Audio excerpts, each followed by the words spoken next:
Almighty God, who in thy wisdom and goodness has appointed the office of rulers and parliament to the welfare of society and just government of men, we beseech thee with thy abundant favor of thy servant, whom thou hast been pleased to call to the performance of important works in this land. Let thy blessing descend upon us here in this house assembly. Grant us that we may think and consider all matters that have come under our deliberation, in so just and faithful a manner, to promote thy honor and glory, to advance the peace, prosperity, and welfare of this country, those whose interests thou hast committed to ourselves.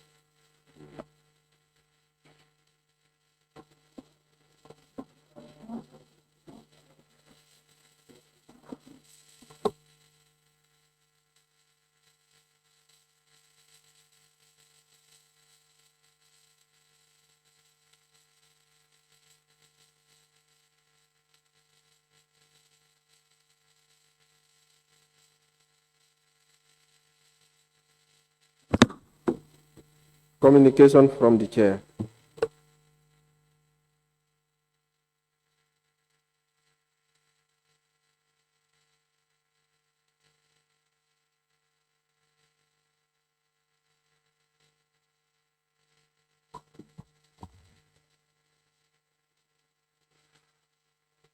Honorable members, I bring you warm greetings after a month's recess of the Assembly. I trust that you had a restful break and used the time to reconnect with your families, communities, and even to tend to your farms. Honorable members, as earlier communicated, the Gambia had the distinct honor of hosting the 54th Commonwealth Parliamentary Association CPA African Regional Conference from the 10th to the 16th of August 2025. It is my greatest pleasure to report to this Assembly that we have successfully hosted this landmark event, standing tall and proud among our African colleagues and friends. In this conference, I was elected as chairperson of the Executive Committee of the CPA Africa region for the next 3 years. This is indeed a pride for the Gambia and this Assembly in particular. In due course, we shall table the official report together with the adopted resolutions for your consideration. Honorable members, it is therefore with a deep sense of appreciation and pride under my stewardship as the outgoing president of the CPA African region, and on behalf of both sides of this National Assembly, that I extend our heartfelt gratitude to His Excellency the President of the Republic of the Gambia for his unwavering support and the logistical backing we greatly contributed to the successful hosting of this important gathering in Banjul. Equally, honorable members, I recognize and deeply appreciate the support and cooperation of Honorable Deputy Speaker, the Honorable Majority Leader, and the Honorable Minority Leader, and all honorable members of this Assembly, as well as our official delegates to the conference. Honorable members, I wish to sincerely and especially commend the Clerk of the National Assembly. I am personally proud of the Clerk's exceptional leadership, strategic foresight, and calm but firm command in steering the organizational process of this historic event. Under his capable guidance, the local organizing committee, including staff of the National Assembly, performed with remarkable professionalism and dedication. His ability to coordinate multiple stakeholders, inspire confidence, and deliver results ensure not only the smooth and dignified conduct of this first ever CPA African Region Conference in the Gambia, but also showcase the institutional maturity and credibility of our parliament. Indeed, the clerk's leadership has been a cornerstone of our success. It has brought pride and honor to this assembly and positively projected the Gambia before the international parliamentary community. In the same vein, honorable members, I extend profound appreciation to all relevant stakeholders, government institutions, security services, partners, and members of the wider Gambian community, whose diverse contributions played a pivotal role in making this historic event a resounding success. Honorable members, the successful hosting of this AGM is a testament to our collective spirit of service, cooperation, and commitment to excellence. It has further strengthened the Gambia's standing within the CPA family and demonstrated our capacity to organize and deliver events of such magnitude with distinction. This milestone has not only brought honor and recognition to our beloved country, but has also reinforced the Gambia's commitment to parliamentary diplomacy, intercontinental cooperation, and advancement of democratic governance across Africa. To all who played a role, directly or indirectly, in making this event a resounding success, I say thank you. Together, we have written another proud chapter in the history of our parliamentary democracy. I thank you all. Clerk, can we proceed? Correction and approval of records of votes and proceedings of the National Assembly sitting of Monday, 8 September 2025.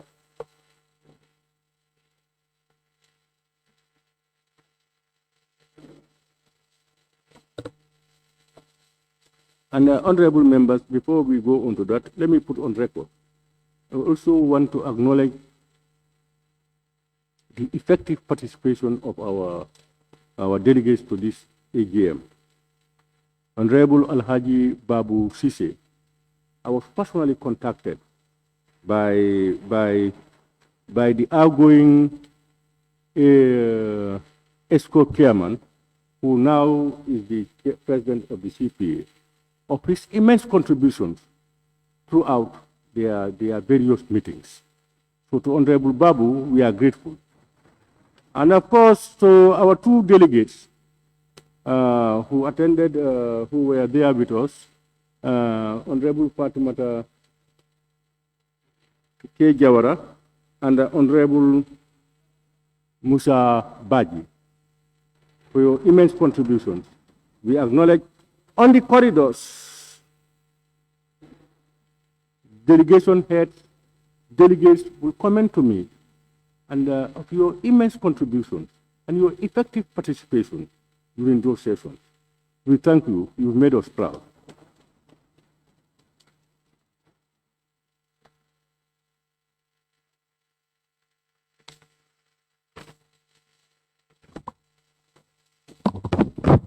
Honorable members, I think we all have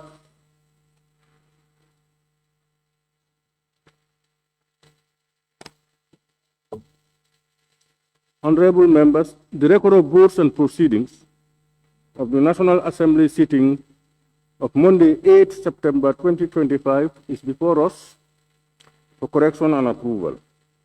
Can any honorable member please move that the said record of votes and proceedings be considered and approved? Honorable member from Upper Fuladu. Yes, thank you, Honorable Speaker. I rise to move a motion for the correction and approval of the records of votes and proceedings of the National Assembly sitting of Monday, 8 September 2025. Thank you. Thank you very much, honorable member. Any second honorable members? Honorable member for Sani Mentoring. Thank you very much. Thank you very much, Honorable Speaker. I raise the second motion. Thank you, honorable member for Sani Mentoring. It has been moved and seconded that the record of votes and proceedings of the National Assembly sitting of Monday, 8 September 2025 be approved. Honorable members, we all have copies of the said record of votes and proceedings. And as usual, we look through it page by page to be followed by your comments, beginning with page 1.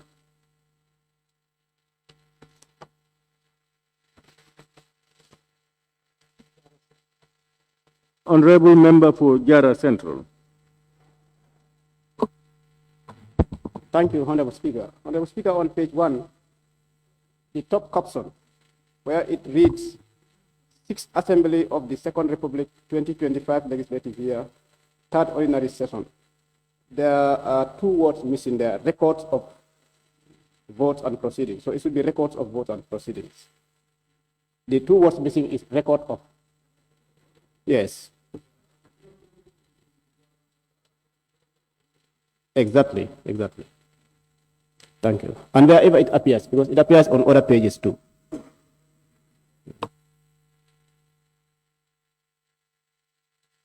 Any more on page 1?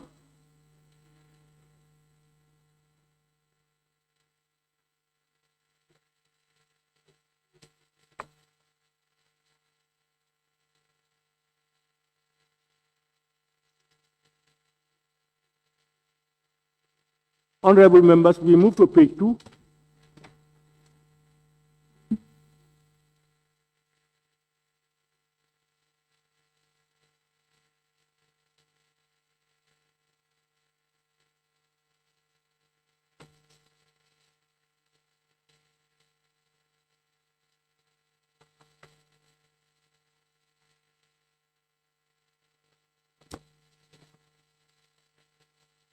Honorable members, we can now move to page 3.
Honorable members, we now move to page 4.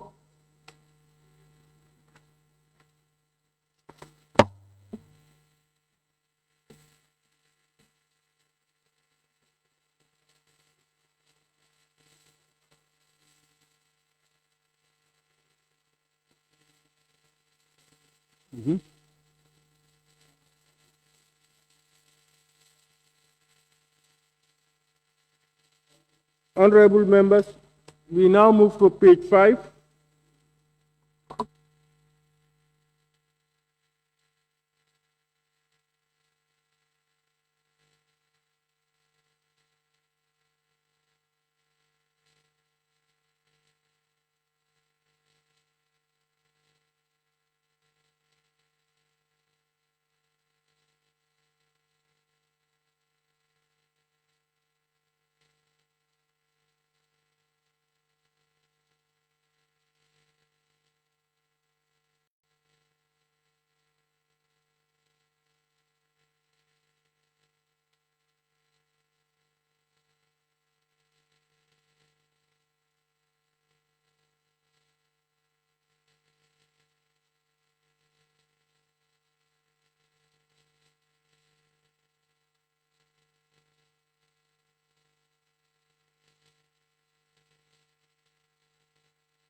Honorable members, we now move to page 5.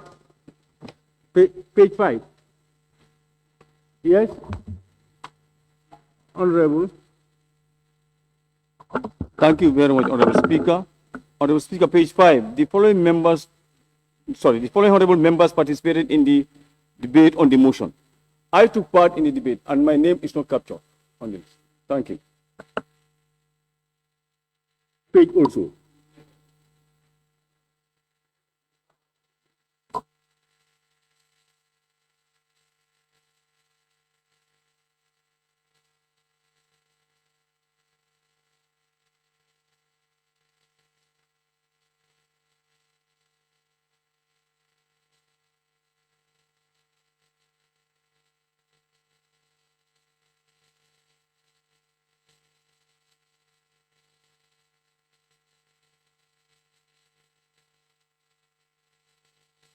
Members, please note that the honorable member for Lower Badibu, Honorable Kemo Gasama's name should appear as number 19 on the list. That will be on page 6.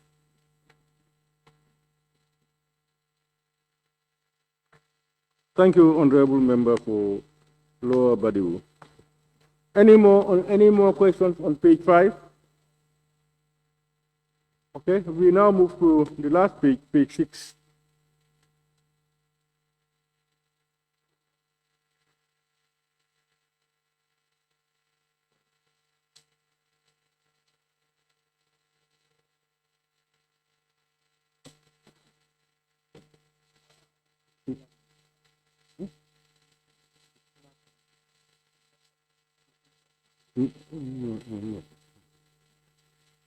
All right. Thank you very much. Honorable members, it has been moved and seconded that the record of votes and proceedings of the National Assembly sitting of Monday, 8 September 2025 be approved with amendments. Those in favor, please say aye. Those not in favor, please say no. The ayes have it.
Honorable members, good morning or good afternoon to all of you. I hope you had a very good evening. On the order paper, first thing on the agenda should be minister's reply on the order paper. And you remember in the agenda, we have couples of them, including His Excellency the Vice President. But most of them have notified that they will be out of the country on official duties. And His Excellency the Vice President is in Addis Ababa so he couldn't make it. And our table office, as of close of business yesterday, they were trying to get in touch with some ministers who would have actually had received the resolution and got a very good reply to come and reply to the report. But unfortunately, they could not. And the finance minister, because he was here yesterday, apparently he was scheduled to come and present his reply, his oral reply, but unfortunately, he could not get everything that he wanted, or let's say he got the notification very late, after 6 p.m. according to him. So on that note, we may be obliged to reschedule that when we will have most of the ministers also, including His Excellency the Vice President, for them to come and reply. Is that okay for the honorable members? Yes, can we hear from you? Thank you. Honorable Speaker, this is an honorable minister whom we have entrusted our finance to. And when we ask him to explain, it's as easy as drinking water. Notice being short, that does not mean that he cannot come and explain to us. So he should come here right now. Yes, you know, in fact, he was here yesterday. So he will happily come to respond to issues. But you know, there are a lot of resolutions, and we want them to look at the resolutions and respond as per their dockets. And each resolution, they must not come here only for the sake of coming, because he can come here and try to give general knowledge. No, but he must come here and be equal to the task based on what is assigned to him. He was here yesterday. He did as expected. So, member for Sabasanjal, then councillor. Thank you very much. Honorable Speaker, this is not the first time things like this have been happening. And normally what we used to do is the Honorable Speaker will bury the order paper and then we move to the next agenda. I don't think we should subject this to debate. Ask the table office to write to the minister and advise him that he should come and give us what is required of him. And then we proceed, because we don't have time to waste. We don't have time. Let's go straight to the next order paper. We continue the session. This is not something we should subject to debate. We should not entertain debates on this. The table office is here. Let them write to the minister, and we continue to the next agenda. Otherwise, we are going to be the whole day again, and we have the election bill, which is very important that we have to look at, Honorable Speaker.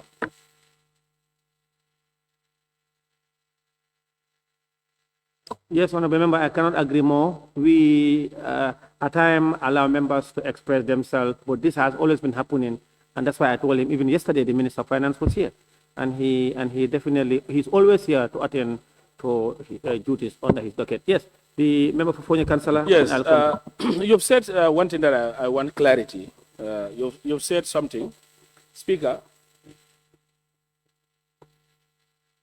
Yes.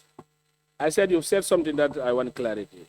Is it from us here to the minister that delayed, or what happened? Because I think you've said he was noticed late. We want to know that. If it is that notice late, we want to know. Or if it is his engagement, we also want to know. It doesn't qualify. He attended yesterday, and issue doesn't warrant him to be absent for today. We want clarity. This notice, is it here or it is from his side? We want that clarity. If here is okay, the minister should dance to our tune, but not us dancing to the tune of ministers. It has to stop now.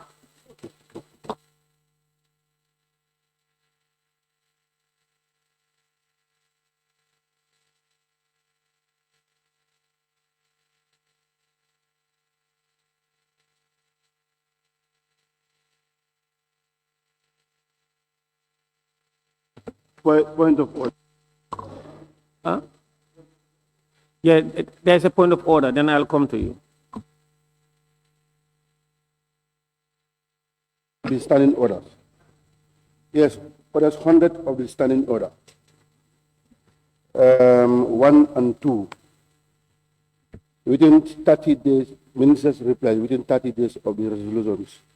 of the Assembly or adopt of any report of a committee, the Minister under those portfolio, the matter raised in the report to contain in the assurance of resolutions fault shall provide a reply to the Assembly.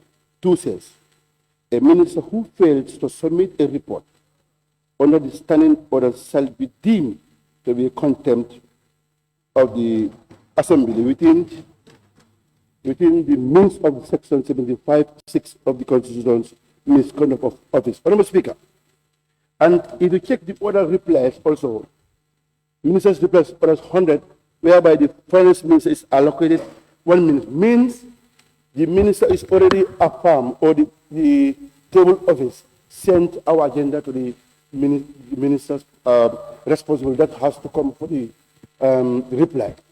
In that case, and in fact the Minister is around here. We have seen the Minister here. What is the problem of us? This institution is the national bantabar. They have to be respected by the executive people. We cannot be misused by these people, they are these orders. We cannot allow it, Honorable Speaker. Yes, honorable members, there is a point of order from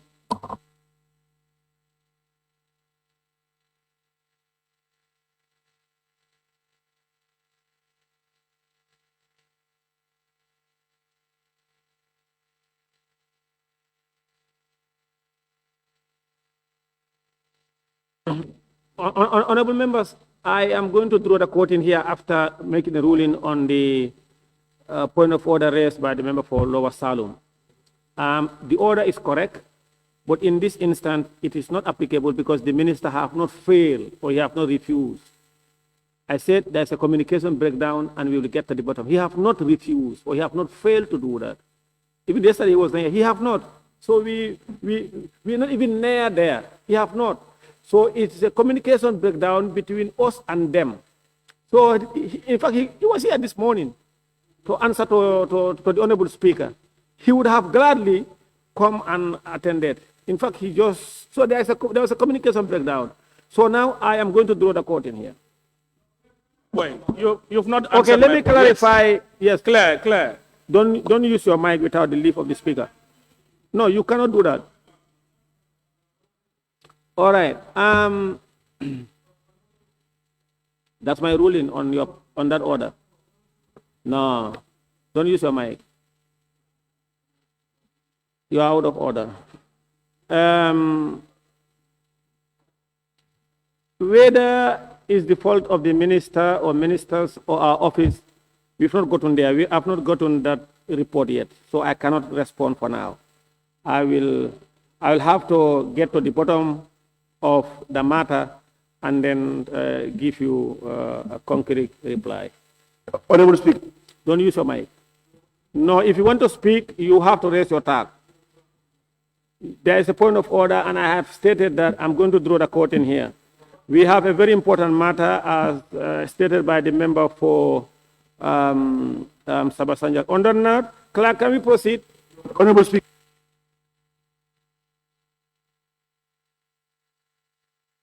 Cannot only controlled by. Don't use your mic. Don't do that. Yesterday, take your seat. You raised a point of order on the Speaker's ruling. It's final. I have made my ruling. Please sit down. Clerk, let's proceed. Okay, please take your seat. Member for Lower Salon. No. Bill.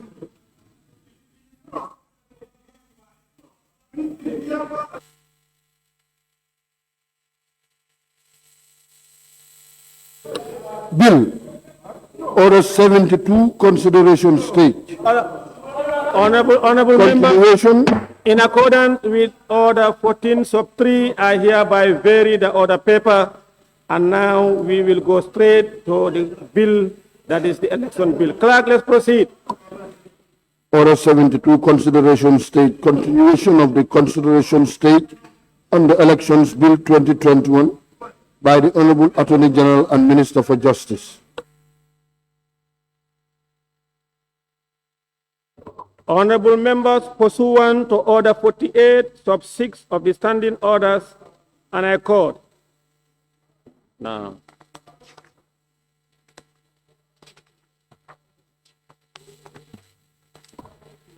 honorable members will recall that after the second reading stage, the election bill automatically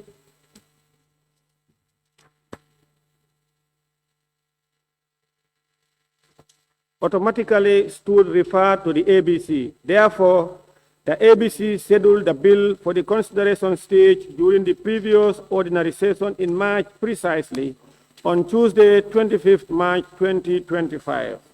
However, the Assembly could not complete the consideration stage of the Election Bill 2021 and stopped at clause 44 of the bill during the said sitting and hence suspended the process.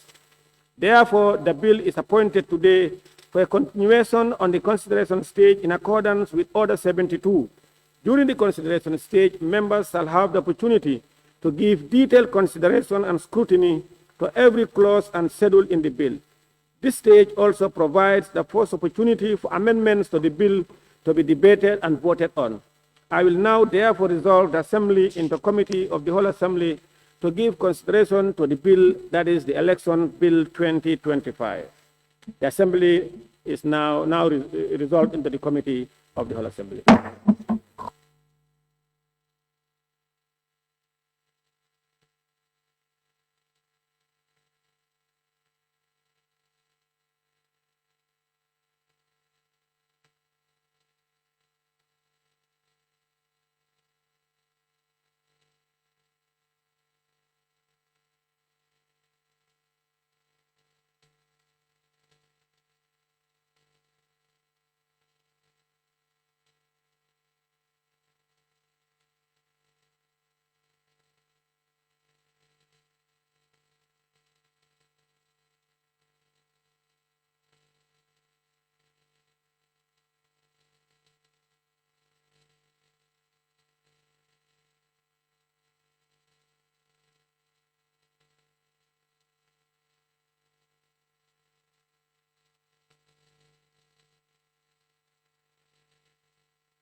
Honorable members, the Assembly now resolved into the Committee of the Whole Assembly to continue the consideration stage, the Election Bill 2021, and we stopped at clause 44, so we will begin with clause 45. Was 44 addressed? Yes, so we will now move to clause 45. And where is the chair? The Yes, chairman I'm here. will lead us. All right, yes, thank you. I'm not part of the committee. Clause 45, obligation to supply symbols and colors. 45. Clause 45.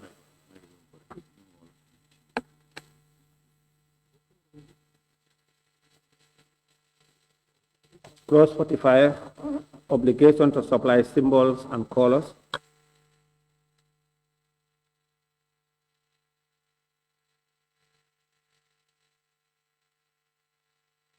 Chair, There is no issue. it is proposed that clause 45, obligation to supply symbols and colors, stands part of the bill. Those in favor, please say aye. Those not in favor, please say no. The ayes have it. Clerk. Clause 46, acceptance of nomination paper. Clause 46, acceptance of nomination papers. No issue, please. No? It is, No issue. okay. It is proposed that clause 46, acceptance of nomination papers, stands part of the bill. Those in favor, please say aye. Those not in favor, please say no. The ayes have it. Clause 47, rejection of nomination paper. Clause 47, rejection of nomination papers. It is proposed that clause 47, rejection of nomination paper, stands. You have? There is issue. Chair, please. Yeah, the recommendations are that the timeline for filing in the objection under clause 49 to be reduced from 8 a.m. Clause 47. The committee proposed that clause 47 stand part of the bill with the following amendments. Chair, One. clause 47. Yes.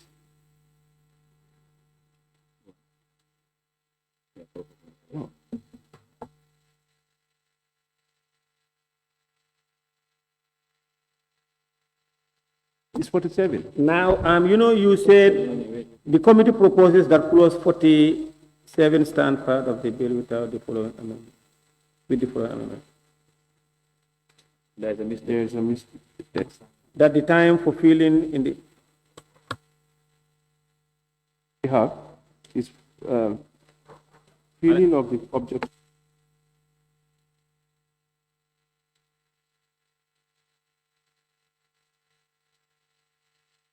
what they are telling me, the objection, you have in your report clause 47, but it should be 49. It should be clause 49. So 47, there is no issue. Okay, 47, there is no issue. Now what do you have should be clause 49. All right, no issue on 47. It is proposed that clause 47, rejection of nomination paper, stands part of the bill. Those in favor, please say aye. Those not in favor, please say no. The ayes have it. Clerk. Clause 48, It is proposed. persons who may not be nominated. Clause 48, persons who may not be nominated. No issue. It is proposed that clause 48, persons who may not be nominated, stands part of the bill. Those in favor, please say aye. Those not in favor, please say no. The ayes have it. Clerk. Clause 49, objection to nomination. Clause 49, objection to nomination. Chair, this is where you have issues. Yes, we All have. right, please, can you guide us? The committee proposed that clause 49 stand part of the bill with the following amendments. That one, that the timing of filing in the objection under clause 49 to be reduced from 8 a.m. to 4 p.m. And after the public scrutiny in the bill should be deleted. Two, the committee recommends that clause 49.3 be deleted. Three, that all numbering affected to be accordingly corrected.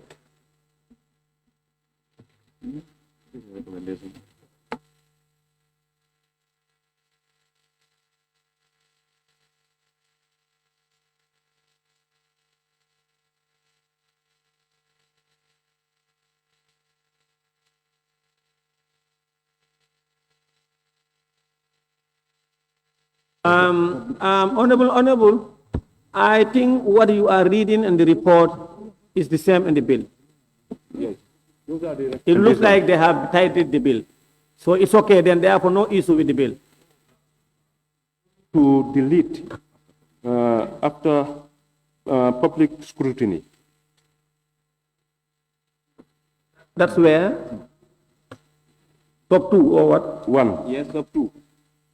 An objection to a nomination paper shall not be allowed unless it is made to the returning officer between the hours of 8 a.m. and 4 p.m. after the public. That is correct. So you want sub 3 to be deleted? No. Yeah. Sorry. What the report is saying, Honorable Chair, after 4 p.m. full stop, then after anything after that, like after the public scrutiny, all those words should be deleted according to the report. I don't know. I'm not part of the committee.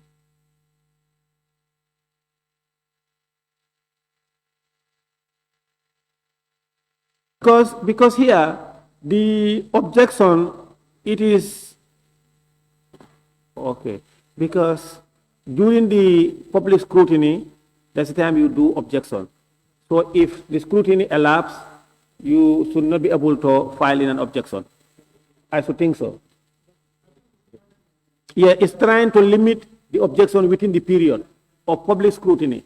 So because if you want to say after the, I don't know. Yes, can we hear Lower Salum? I think with this part,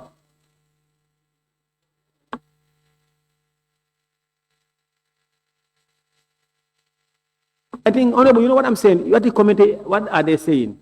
I think it's in order because you can do it within the public, yes. But if you do it after the public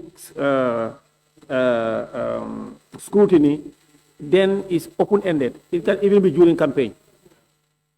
You understand? Exactly. So it should stop at 4 p.m. All right. So, honorable members, you are to delete after the public scrutiny. That should be deleted. And what else, Chair? You talked about 3. Yes, and 49.3 be deleted.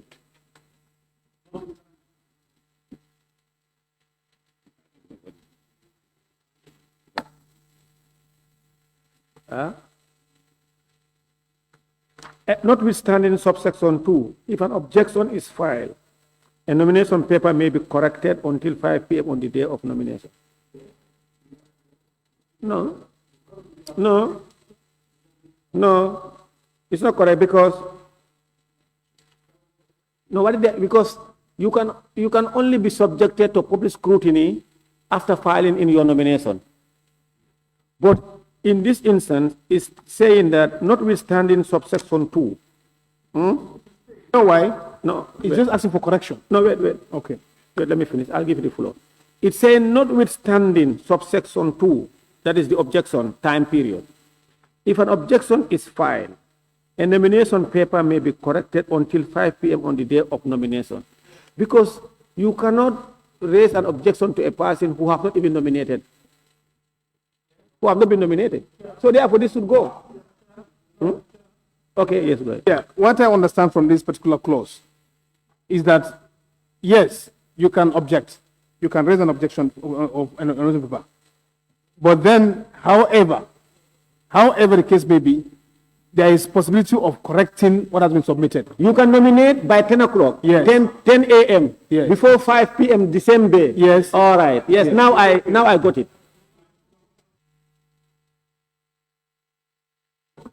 no. It's okay. Hello, Salum. You know, no, Honorable Chair, the 45.2 is connected to 3 because now they're telling you after public, where is it? Yes, very well. Because it's from 8 to 4 for the nomination. But now after 5 o'clock, you cannot make any objection. So then then this what we deleted, then we have to put it back. No, wait. No, what we could do, what we could do, I am not going to entertain much debate. What we could do is to say that, this 5 p.m., to reduce it to 4 p.m. Yeah, no, now, nomination sometimes it takes you because different applicants come in and different time. So if you have an objection within that period, you cannot hold that objection. Now, honorable members, you see the object here, I think. Objection clauses or nomination at 4. Someone can be scheduled to be nominated by 4. By 4:30, you are out. Or 4 o'clock itself. Or 3:30, you are out. Someone will come there and do the objection by 4 p.m. And then they should notify you and give you up to 5 p.m. to correct it. Yes, so I think it's good. This one is good. It's good, yes. We should not delete it. Use your mic. Use your mic. What we have deleted, we allow it to stand after the public scrutiny, means 5 o'clock. Okay. I think it's okay like this. We only delete after the public scrutiny. It is proposed that clause 49, objection to nomination, stand part of the bill with amendment that is deleting after the public scrutiny. Those in favor, please say aye. Those not in favor, please say no. The ayes have it. Class. Clause 50, approval of photographs and symbols. Clause 50, approval of photographs and symbol. Chair? No. It is proposed that clause 50, approval of photographs and symbols stands part of the bill. Those in favor, please say aye. Those not in favor, please say no. The ayes have it. Clause 51, withdrawal of candidature. That's 55, I'm on the 55 for me. Clause 51, withdrawal of candidature. It is, yes. There is an issue. 51, where? Oh, this 52, 52, oh, there 51. That's 51. Yes, Chair.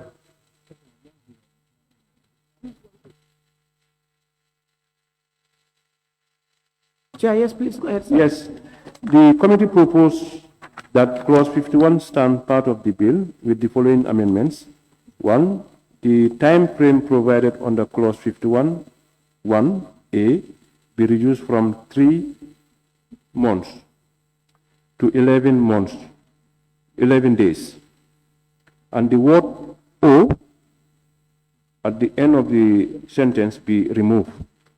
2, the clause 51, 1B be deleted. 3, that for endorsement at clause 51(3)A be deleted. 4, that the word field, clause 51(4), line 4, be corrected to file. 5, the 7 days at clause 51(4) be reduced to 3 days, and clause 51(5) be amended as in clause 51(4). Now, Chair. Above. Chair, let's take one by one. Now, you see, on this bill, that the word probably under 3 months. They have captured your chair. Basse, please take your seat. Now, Chair, I think they captured it, it's sanitized, it's captured in the bill. That is not later than 3 months before the date of election or. So my worry is, I'm not sure what time is provided for nomination, because nominations, unless the bill change it, we don't nominate 3 months before election. So I don't think this makes sense here. I don't know. Chair, can you help us?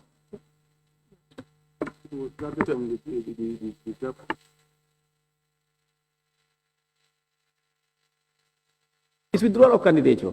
That is mean 3 months before election, a nominated candidate, 3 months before election. So that means the nomination would have been at least 6 months before election.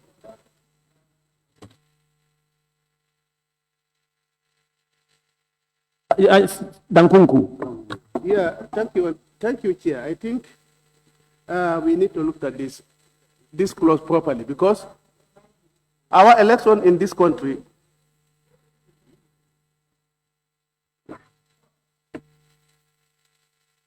All right. So that's why the committee is saying that doesn't make sense. Chair, now you are saying 11 days before election. 11 days.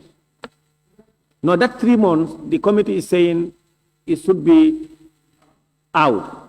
And then we say 11 days before election.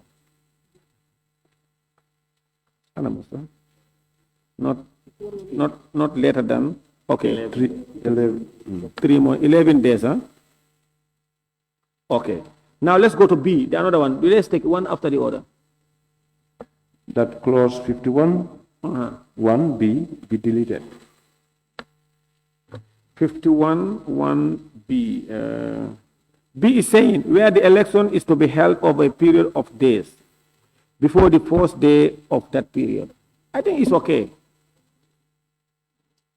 Before the first day of that period, that is the period of campaign. Or no?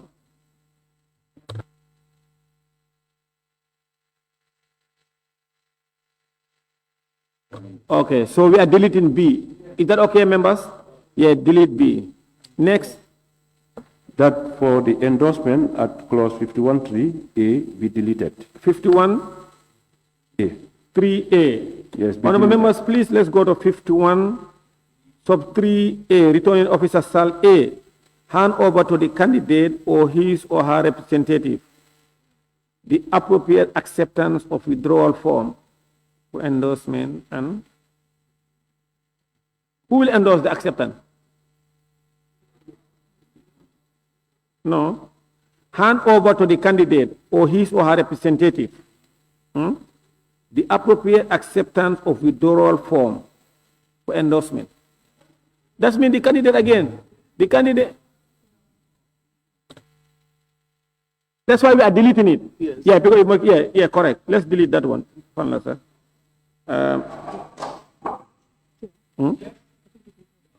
It's in order to.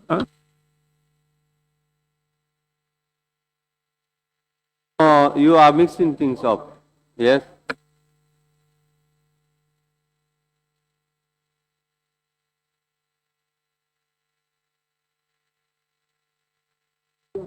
Majority leader and member for.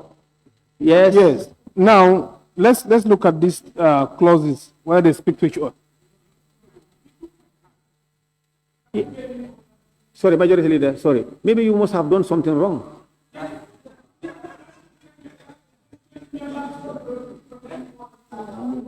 All right, majority leader, please continue.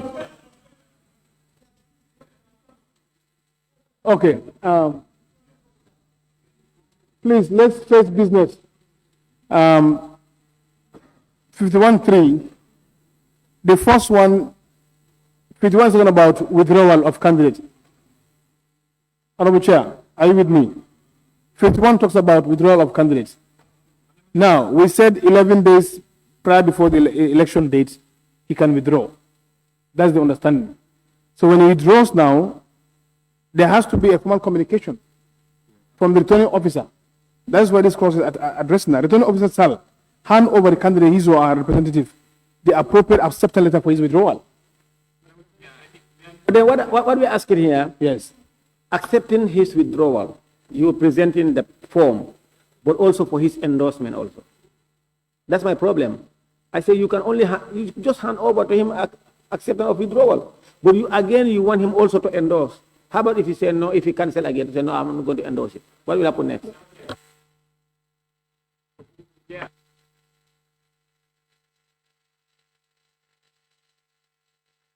Okay. Yes. I will go to nominated member Maimuna Sise, and then go to my constituency.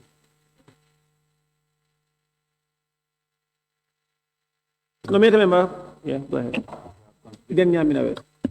Honorable Chair, I think we need to leave it there because as when you submit your application for nomination is accepted. When you are withdrawing also, you need a confirmation and the public need to be aware of it. You cannot just receive the withdrawal and without returning information whether the public is interested or not. So definitely I think the A should be there, the 3A should be there. Yeah, I agree. It should be there. No, I agree. Now, therefore, committee, you propose it to be deleted, but the general consensus is that we maintain it. Is that okay? Yes, now let's vote. No, Nyanija, no. No, it is, okay, yes, Chair, continue, have another one again. Not on this one day. We are now going to maintain it. Yeah. The other one that we have is the word field, clause 51.4. The what? 4, be corrected to file. Field. 51.4. Okay, field another. Okay, that is where the candidate withdrawing his or her candidature had registered his or her nomination on the political party. That political party may before the expiry period of 7 days from the date of the withdrawal.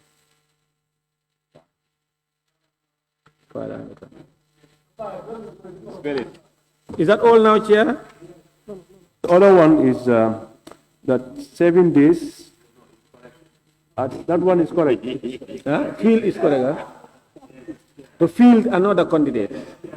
Yes, to field another candidate, not to file.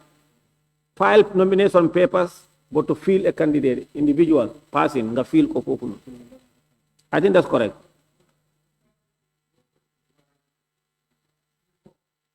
Papers, you can file your nomination papers. But now it's saying the person, candidate, to fill in a candidate.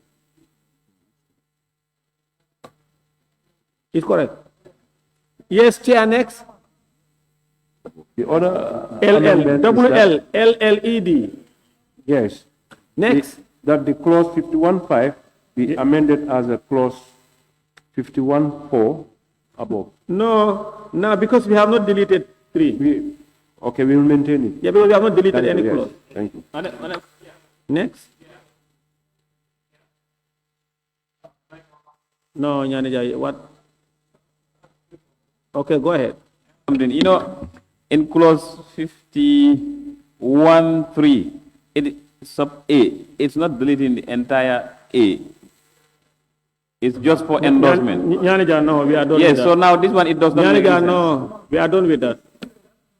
It is proposed that clause 51 stands part of the bill as... Are we not done? Chair, you are not done? We are done. It's okay. Huh? Where?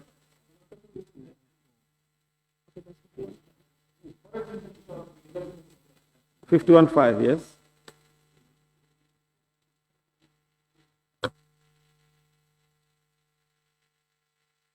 It is proposed that clause 51 as amended stands part of the bill. Those in favor, please say aye. Those not in favor, please say no. The ayes have it. Clerk. Clause 52, publication of particulars of candidates.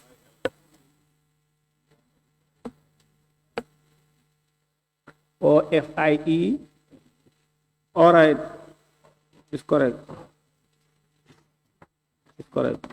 So, honorable members, the FIELD there, I'm just informed again it stands. So, what do we do in this case?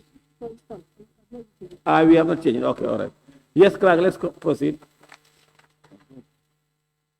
52, publication of particulars of candidates. Chair? Yes. The committee observed in its opinion that clause 52 is sufficiently drafted. However, recommends that the introductory text of clause 52 be amended to read immediately after nomination instead of before the day of the election. 52.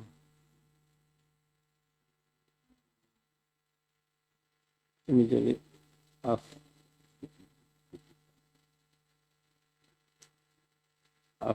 Immediately after. Where exactly?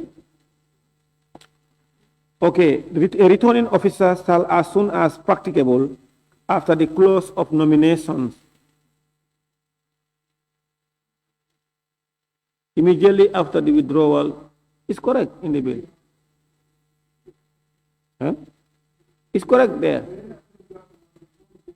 I think it's captured in the bill. Huh? Is that correct? So it is. So it's correct as it is in the bill, because you are proposing to amend before the day of the election to immediately after. It's there. Second nomination immediately after the withdrawal period.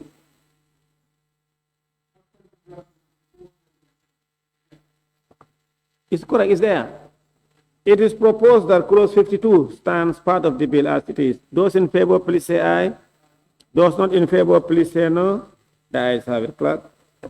Clause 53, poll to be taken unless candidate unopposed. Clause 53, poll to be taken unless candidate unopposed. No issue. It is proposed that clause 53, poll to be taken unless candidate unopposed stands part of the bill. Those in favor, please say aye. Those not in favor, please say no. The ayes have it. Clause 54, death of a candidate. Chair, clause 54, death of a candidate. Yes, we have something. The committee observed clause that 54, they don't have. person needs to be taken regarding the exception provided in clause 54(2), since the Constitution did not distinguish between a citizen candidate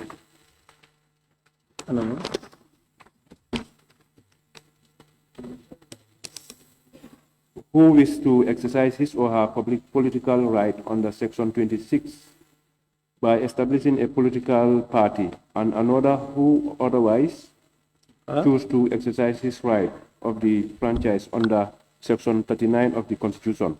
So therefore, the committee recommends that clause 54(2) be deleted.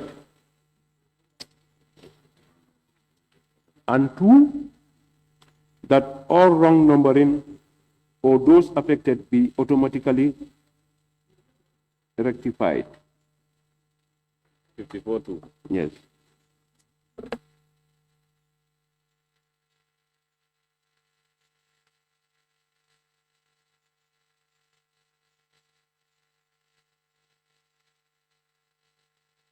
Have not gotten or have not spelled out the framework or operations of certain things. It's acts of parliament that expand. So now candidates. So Yes, sure. Majority Leader. Chair, I think we are fine the way it's drafted. This is different from an organized political party. Let's move on.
Attorney General, look at section 48, sub 2 of the Constitution, and then against clause 53,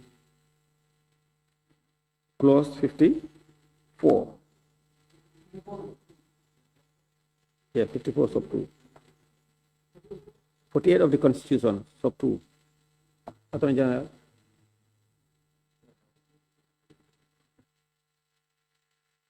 Look at 54 sub 2 of the bill. In our fervent opinion, yes, even if a party candidate dies, you can always contact the party to file in for this thing. But independent candidate, who do you write to? So let's proceed. There is a reasoning behind this thing. So, yeah, let's. No, the majority leader, what he said makes sense. Honestly, it's the same. No, it is the same. Because if it is a political party, you can notify the political party. But an independent, as an independent, it's only one single individual. If he died during the course of election, whom are you going to notify? Notify the family members. Yeah. Yeah.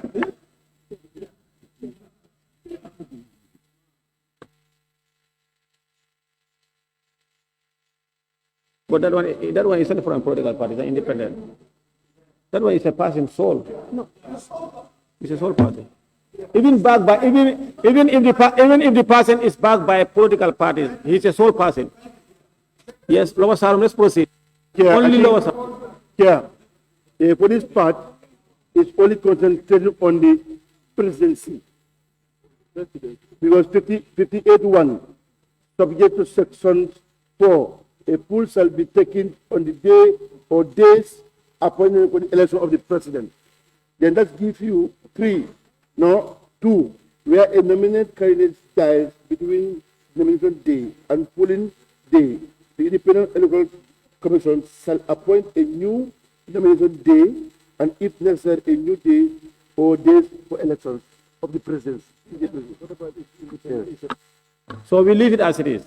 It is proposed that clause 54.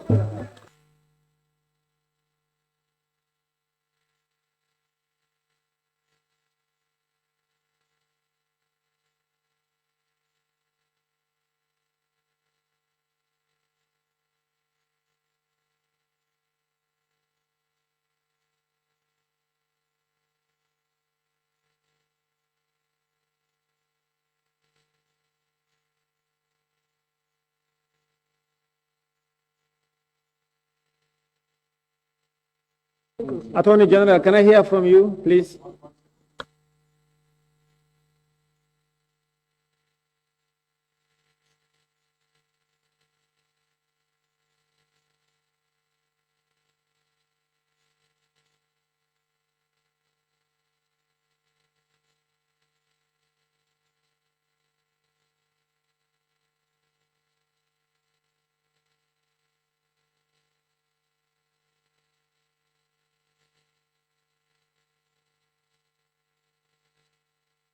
Members, Attorney General, so let me give him a few seconds to come and address us on that matter. The Attorney General wants to be given a few seconds.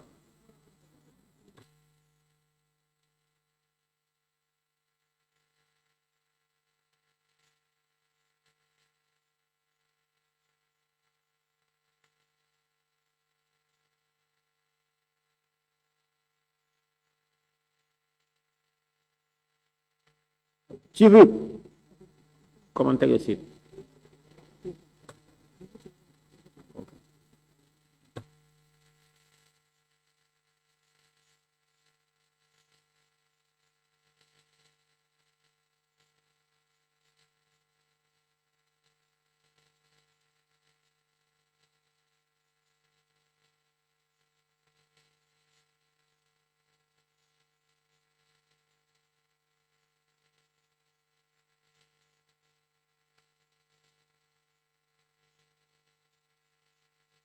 Chair.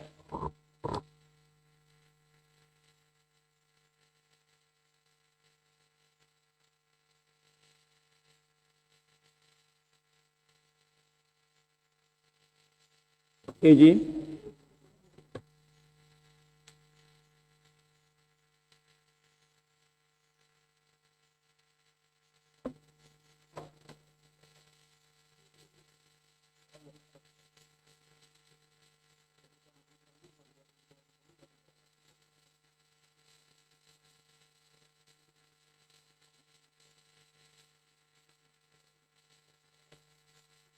Yes. Secretary? Yeah, what we are saying here is that we have to leave it as it is. It has to also apply on an independent candidate. For example, what happened in 2026, or if parties comes together and decide to put up an independent candidate. So, you know, we leave it as it is.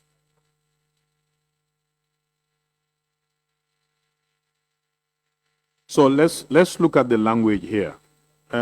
Section 48(2) of the Constitution. It says, where a nominated candidate dies, this is any nominated candidate.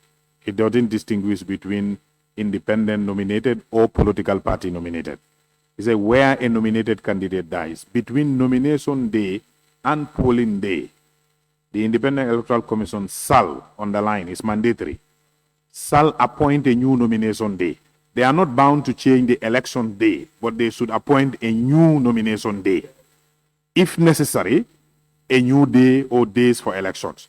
That one is discretional. Whether they can change the election day or not, that is discretional. They can look, but the nomination day is mandatory. They have to announce a new nomination day. That's what the Constitution is saying. So is that what we are achieving through this clause? If not, then our clause will fall foul of this. This is not what we are achieving here. What it says is election day. So the clause is saying where a notice is, that's 3, is right? No, 2. Notwithstanding subsection 1, the death of an independent candidate shall not be a ground to postpone election. Election, not nomination. Oh yeah, okay. This is talking about election, not nomination Not day. nomination. It's correct. It's correct. Yes. It's correct. Looks okay. It is proposed that clause Looks okay. 54, death of a candidate stands part of the bill. Those in favor, please say aye. Those not in favor, please say no. The ayes have it. Clause 55. Polling centers and polling stations. Can we wait? Please, no, boy, don't let's discuss over this one. Chair, I think this is very important. Chair, please, let's discuss and make sense out of this. We are making a law that is going to live. Don't use your mind. Honorable members, order. Honorable members, order. Order. You know, members were arguing, and majority of the members believe that we should leave it as it is. And the issue of constitution came in, and we have the Attorney General here, so I sought guidance from them. And the constitution is talking about nomination, and while this one is talking about election. So the nomination day can be changed, but the election is subject to the discretion of the IEC as stated in the constitution. So therefore, we don't want to waste time, and we have voted on it now, so let's proceed. Yes. Chair, I think this is something which is important. If you look at 54 sub 2, that is talking about an independent candidate. And nomination? Yes, nomination, notwithstanding subsection 1, the date of an independent candidate shall not be a ground to postpone an election. And if you look at it, for example, there are scenarios. A typical example was cited, 2016, the coalition that was formed. How about in a order. Dankunku, Lower Salom. Yes. If you don't listen to what they are saying, that's why you will always seek for the floor, and you may repeat. Maybe Lower Salom, you have to migrate back. Okay. In a scenario whereby, in a scenario whereby political parties come together and put up an independent candidate, do you understand? And the day of the cooling day, late in the evening, this thing occur. How do we deal with this? and several political parties coming together, having an independent candidate, that their candidate supposed to contest on an independent ticket. In a cooling the person pass away. Thank you. Can you put off your mic now? Okay. Honorable members, order. Attorney General, Bile, can you please, now, Majority Leader, you see, independent candidate and a party candidate is not the same. Even if parties come together and they select an independent candidate, he's an independent person.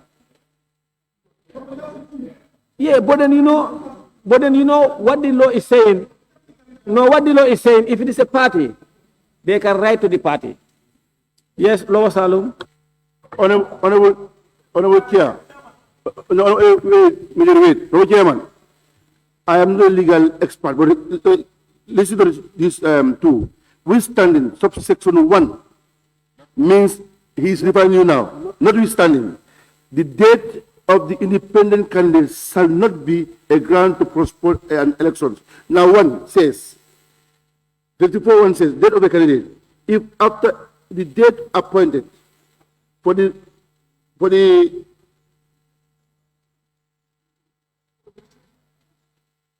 no what?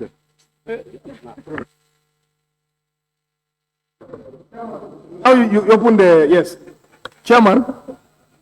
After careful thought and consideration, I'm now looking this law beyond now because it can be abused in the future.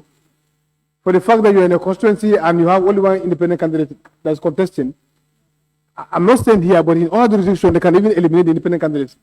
That it cannot be a ground. Let's proceed and declare you a winner.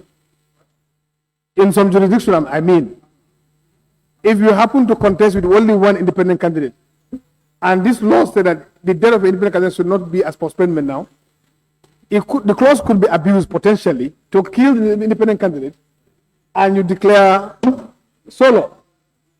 So to protect also, we can receive that issue. Honorable Speaker,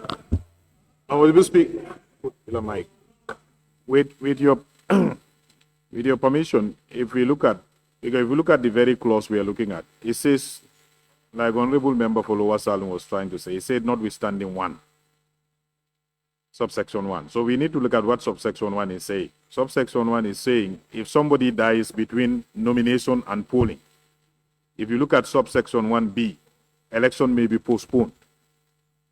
Now 2 is saying notwithstanding that, if that person who dies is an independent candidate, we will not postpone the election. On the face of it, that is discriminatory between candidates. If one candidate dies, you can postpone. If another one dies, you cannot postpone.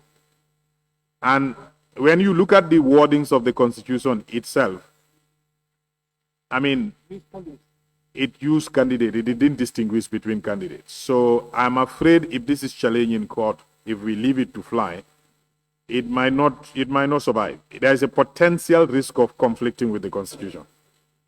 The Constitution says where a nominated candidate dies. It didn't say nominated or, it didn't say party candidate or nominated candidate. It just said a nominated candidate. Chairman, yeah, I propose that we delete subsection 2 of 54.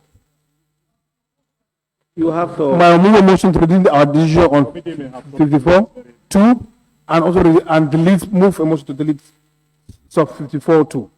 Any seconder? Member for any seconder? Second. Chair, I second the motion. It has been moved. It has been moved and seconded that the question who will replace him.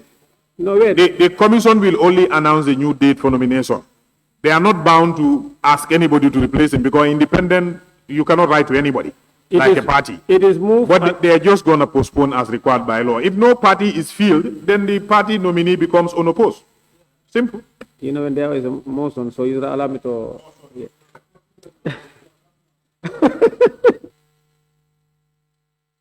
Yes, can you go ahead? It has been moved and seconded that our earlier decision on 54 be rescinded and delete clause 54(1) sub 2. Those in favor, please say aye. Those not in favor, please say no. The ayes have it.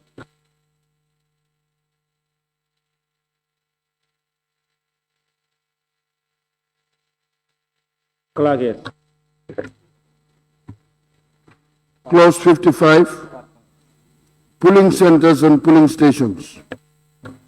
Clause 55, under Part 5, conduct of elections at polling stations, voting and counting of votes. 55, polling centers and polling stations. Yes, the recommendation. The committee proposed that clause 55 stand part of the bill with the following amendments.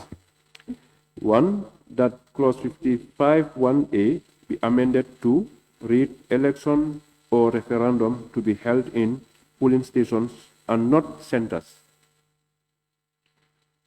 2, clause 55 1B be amended to read polling centers and not area. 3, clause 55 1C be amended to read polling center, not area.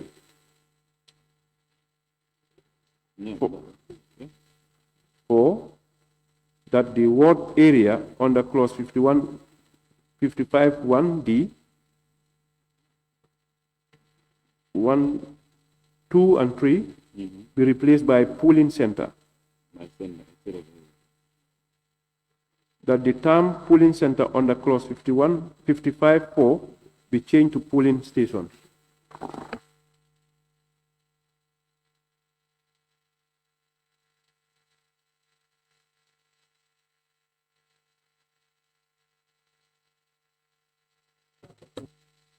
Yes, Chair.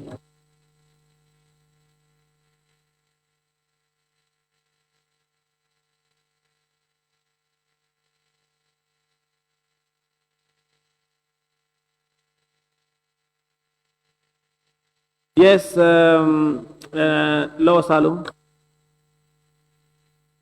Lower Salum, use your mic. Yes, you know, we have deleted 54 1 and 2, right? 54 1 and 2. The date of the candidates. We deleted only 2. Only 2. Okay. Yes, we are on 55. Please don't take us back. Honorable members, it is proposed that clause 55 clause 55 as proposed by the committee stands part of the bill. Those in favor, please say aye. Those not in favor, please say no. The ayes have it. Clause 56, preparation of polling stations. Clause 56, preparation of polling stations. Chair?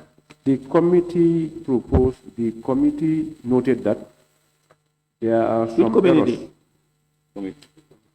The committee noted that there are some errors in the numbering of.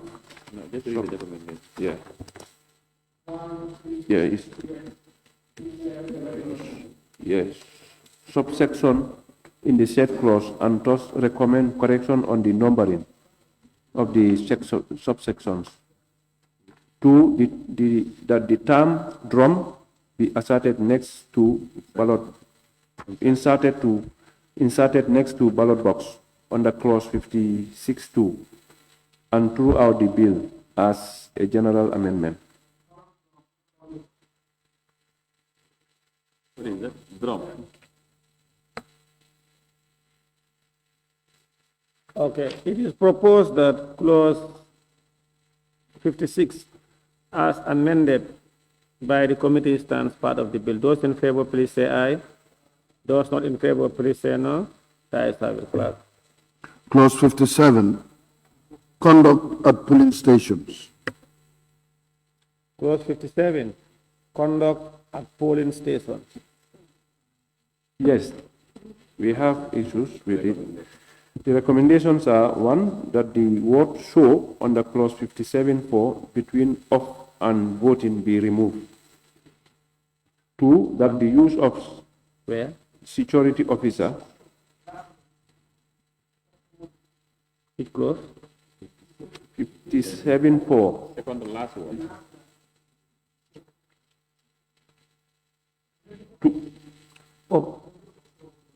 Okay, the SO should be out. 2, that the use of security officer under clause 57(2) be an amendment and replaced with police officers as a general amendment. Why do you want to be specific when sometimes you can have maybe immigration officer, PIU officer, security officer, sorry, military personnel? I clarify that while they are on election duties, their command is surrendered to the commission. It is the commission that gives them instruction, not their. In fact, the police will send a commissioner, a very senior officer, to IEC, who will be stationed there. And it is IEC that will be instructing, not the IGP. Yes. So the election officer on the ground is the boss of the security officers on the ground. They don't take directive directly from their commands. Because election matters, and even election securities for that period is in the hands of IEC. So this is correct. Yeah.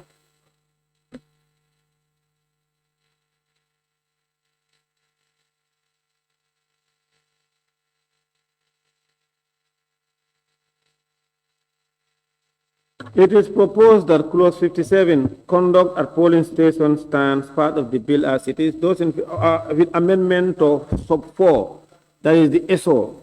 Those in favor, please say aye. Those not in favor, please say no. The ayes have it. Clause 58, equipment for pooling. Clause 58, equipment for pooling. Yes. The committee recommends that the term taken as used under clause 58D be replaced by the term conducting.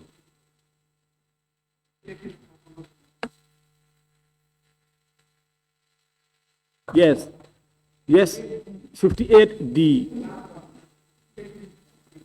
Such other conveniences as may be necessary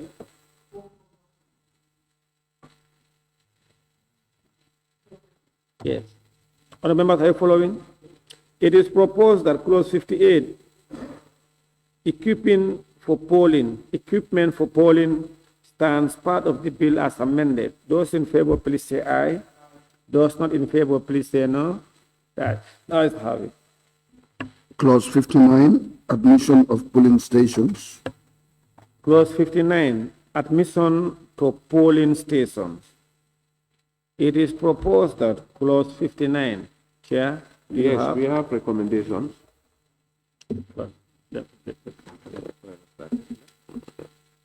The clause 59 1D be drafted to read. Redrafted to read, person assisting age voters, the sick or voters with disabilities.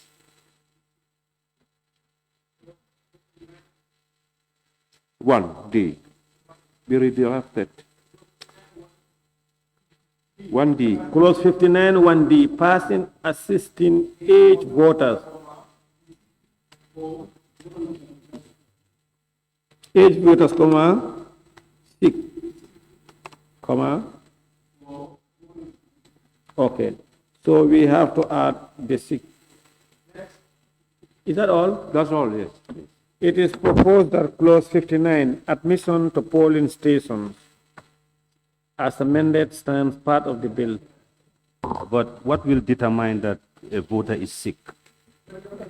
No, we don't have to go through that. We just leave it as it is, you know. No. Yeah. No, the sick people, we can, it is proposed Mentally or that, what? Mentally. Member for Serekunda, don't use your mic without leave of the chair. It is proposed that clause 59, admission to polling stations, as amended, stands part of the bill. Those in favor, please say aye. Those not in favor, please say no. The ayes have it. Clause 60, polling agents. You have it. Clause 60, polling agents. The committee recommends that the comma in clause 61 between the word candidate and only be removed and replaced with an. Two, that is on the third line. Yes. Each candidate nominated for election may appoint 2 persons referred to in this act as polling agents to attend at each polling station within an electoral division for which he or she is a candidate. And one. Okay, the only should be deleted, Yes, and you have and replaced with the word and. yes. So, and one of them should be allowed to enter in the room during accounting or counting. And only yes, so that it is specific, only one is correct. So we'll just add between candidate and only the word and. Now, accounting of the election results or counting?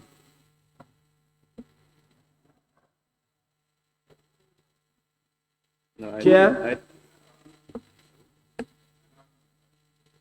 It's correct. Accounting is correct, yes. That the term accounting between the room and of in the clause 61 be deleted and replaced with counting. I think it should be counting there. Counting.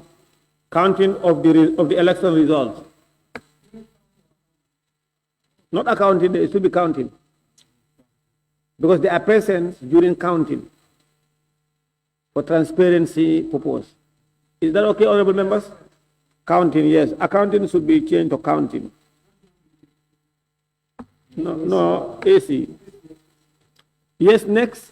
That the comma between place and shall be closed in clause 63 be deleted.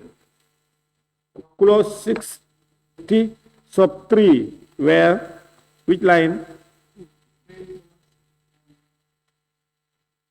Second line, fourth line, last line. The candidate may appoint another polling agent in his or her place. Remove the comma. And shall forthwith give to the returning officer notice in writing of the name and address of the polling agent so appointed. Is that okay?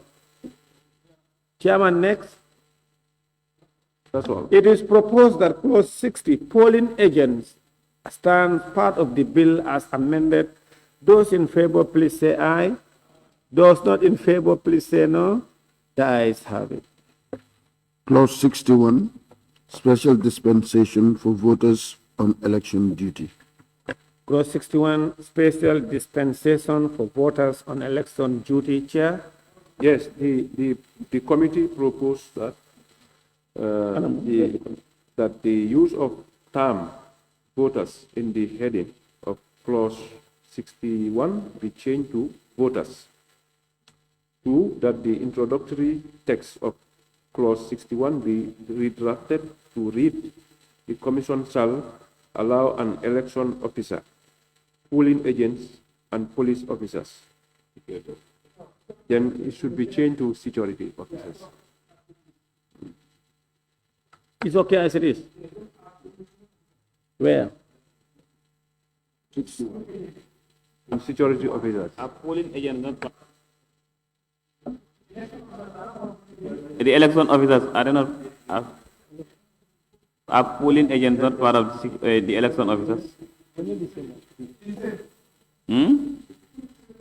Are they not part of the election officers? Of the election officers. No, honorable members, this one, you cannot include agents, polling agents. No, they should be vote where they are registered. So if you are to select agents, you select within the constituency. You cannot do that. Honorable Chair. Honorable Chair. You know, the problem is the election officers are defined. Who is an election officer? That does not include polling agents. Well, polling agents, these are people appointed by political parties or candidates, and they are not. So let them vote where they are registered. So if people are selecting their agents, let them select agents within this constituency, locally. It is proposed that clause 61, special dispensation for voters on election duty, stand part of the bill as it is. Those in favor, please say aye. Those not in favor, please say no. The ayes have it. Clerk. Clause 62, directions on voting. Clause 62, directions on voting. Chair? No issue. It don't allow any waste of time. It is proposed that clause 62, direction on voting, stands part of the bill as it is. Those in favor, please say aye. Those in favor, honorable members, please say aye. No, Chair.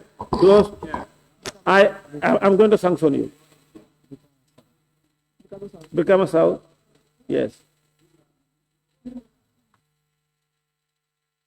No. No, wait, let me come. No, let me finish this one. No, let me finish this one first. If you're not on 62, let me finish with it first.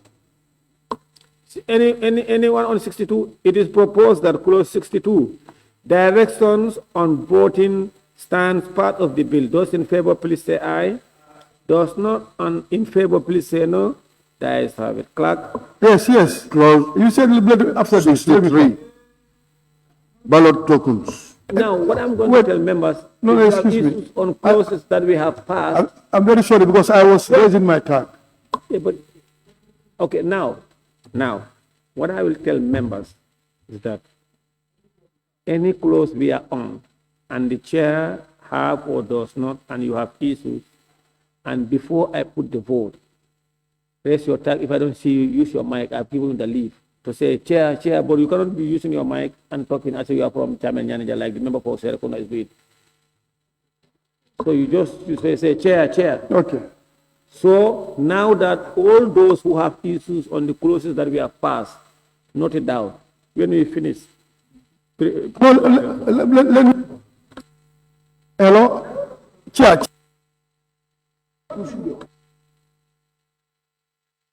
Chair.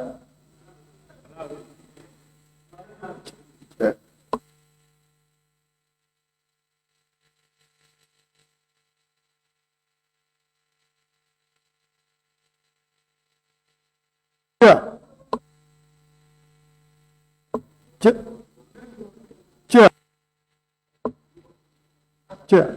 No, please, wait, Chair. I'm consulting, just wait.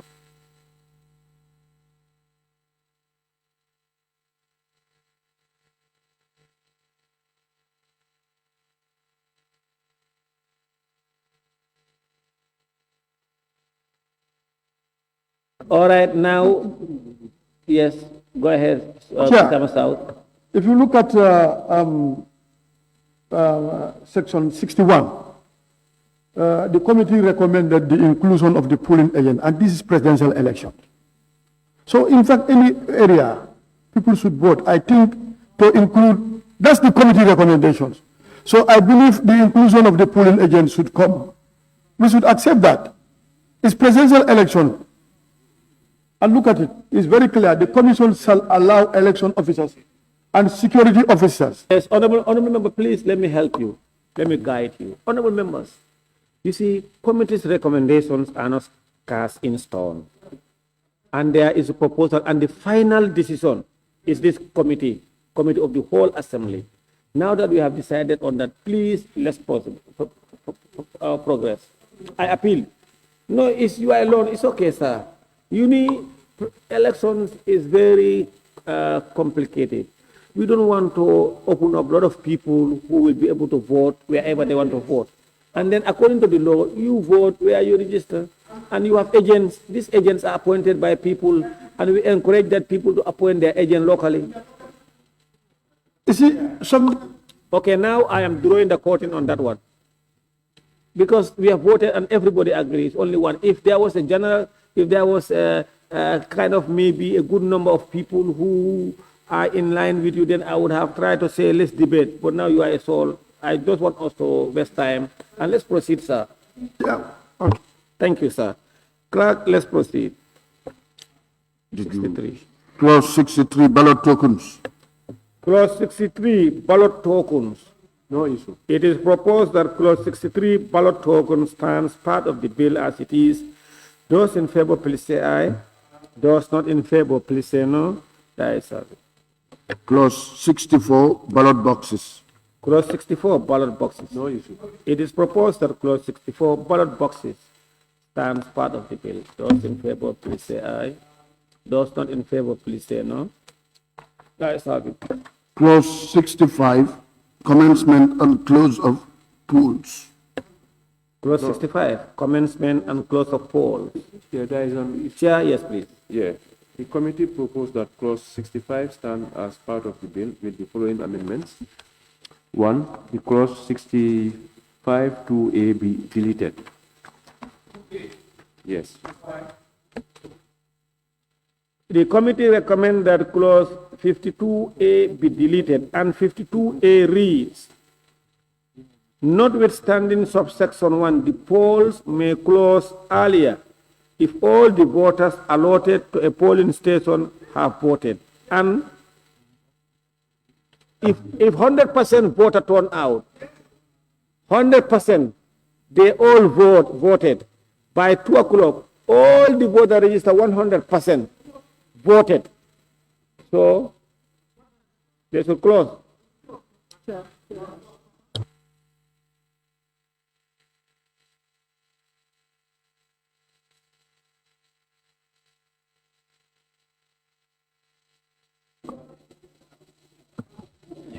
Chairman.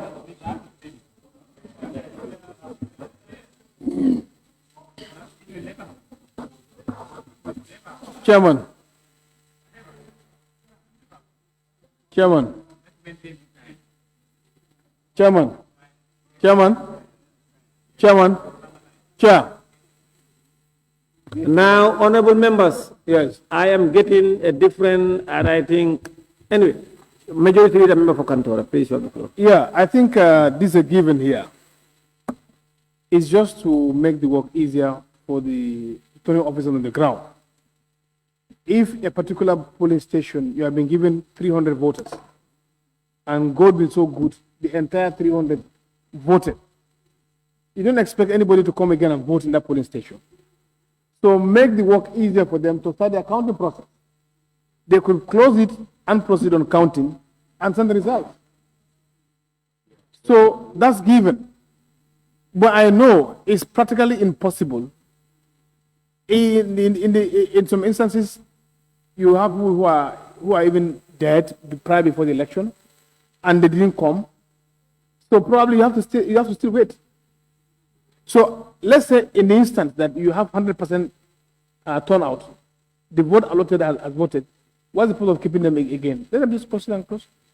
Okay, now the problem is the time for voting and close of votes has been expressed in the law. So therefore, it may contravene that provision. And secondly, the second thought, it may create some confusion because once that is closed and people start announcing the results, let's say 2 o'clock. So we should delete it.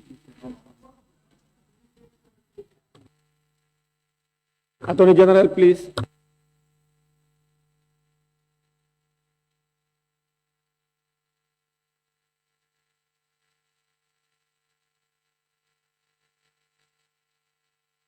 Speaker.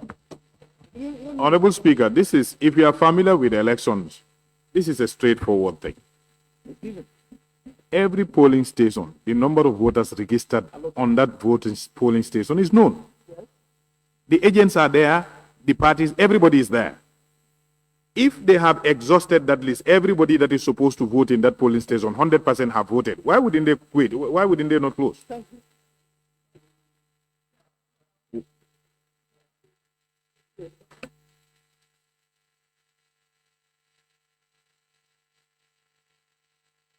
Yeah, but when we make law, we look at the scenario. If it happens by 2 o'clock, 1,000 people were supposed to vote here.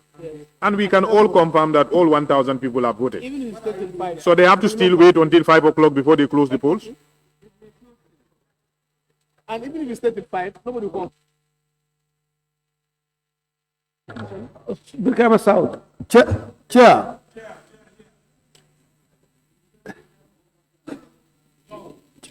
Chair, as you rightly said, the issue of timing is expressed in the Constitution, which is very, very important. This one, if all of them come and vote, you wait until the closing time. And if not, it's going to affect the preceding provisions. For me, So, I think... For me, we have to delete both. Yes, for me, I think all polling stations should wait until the close of poll. So we should delete it. It is proposed that clause 56 sub 2A be deleted. Those in favor, please say aye. Those in favor, please say aye. Those not in favor, please say no. The ayes have it. It is deleted. It is proposed that clause 65, commencement and close of polls as amended, stands part of the bill. Those in favor, please say aye. Those not in favor, please say no. The ayes have it. Shall not close at the prescribed time if there are voters waiting in the queue to vote. Yes, that is correct. Honorable, well, you've gone, but this is what is even in the current act. This is not new. If a polling station, it's like somebody, you give him somebody a task and he has finished his task. You tell him, sit down there and still wait.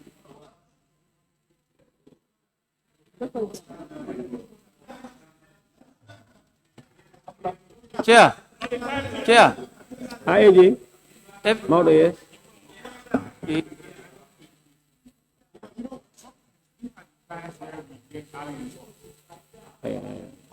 So when the polling, like if they have it, all people have voted by 4. You think they have to, you only have 5 of them voting? Yes, this is what is in the current law. That's not there. Oh, it's in the current law. Chair, but there's one thing we need to understand. We only start making announcement, Chair, we only start making announcement when polling, voting is closed. Yeah, no, you can count. Yes, you can and keep it. But after the close, you can never start announcing when it is not closed. Yes, no, you can count. Exactly.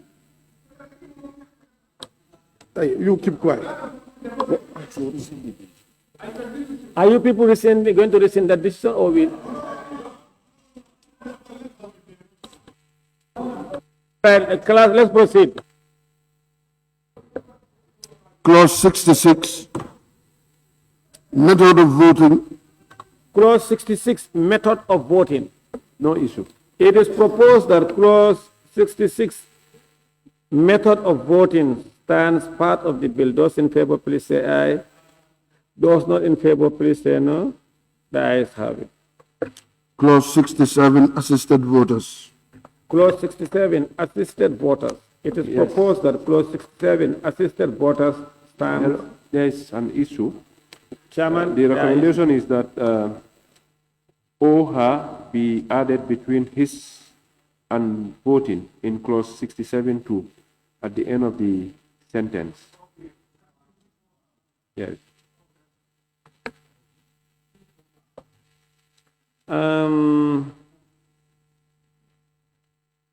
Clause 67. Huh?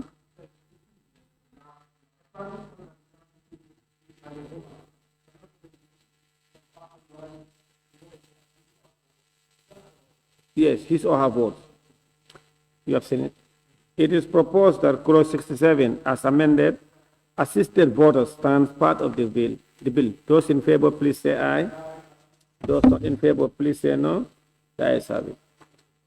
Clause 68, priority of voting. Yes, there is an issue. The committee... 68, priority of voting. There are issues by the committee Yes, or issues? yes, please. The committee recommends that the phrase persons with disabilities be inserted in clause 68C to replace the phrase persons with disability.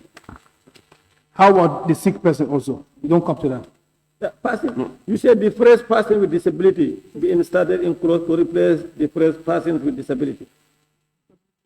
Or disabilities. No, when you say a person with disability, any person that comes and... No, the sick has been mentioned. Yeah, is there? Is there where? 58D, the elderly. Disabilities. Disabilities and disabilities. Aha, good. Not disabilities.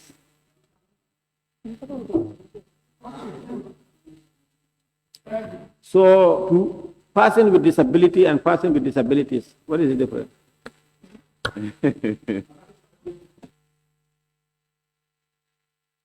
All right, now we are using the plural. All right, it is proposed that clause... Hello, there's another one. Okay. There's another one? Yes. The committee recommends that phrase the elderly and the sick be added in clause 68D.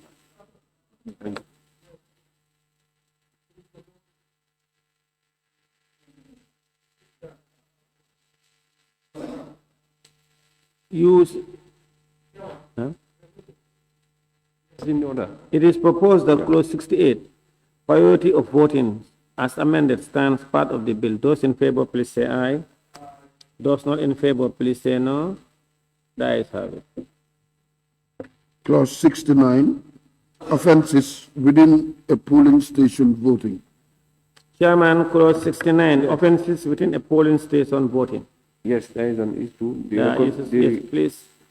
The committee recommends that the use of the term token in clause 69(2) be amended as a general amendment to read token paper. No. Token/paper. No. And that the word "o" after token at the end of the same clause be deleted.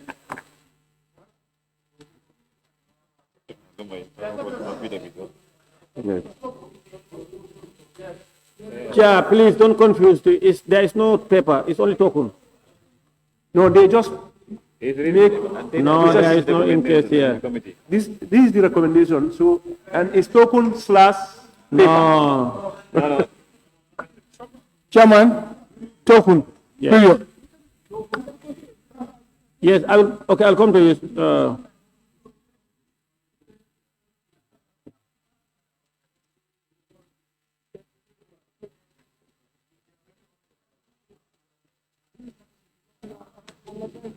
Fund number 69(1).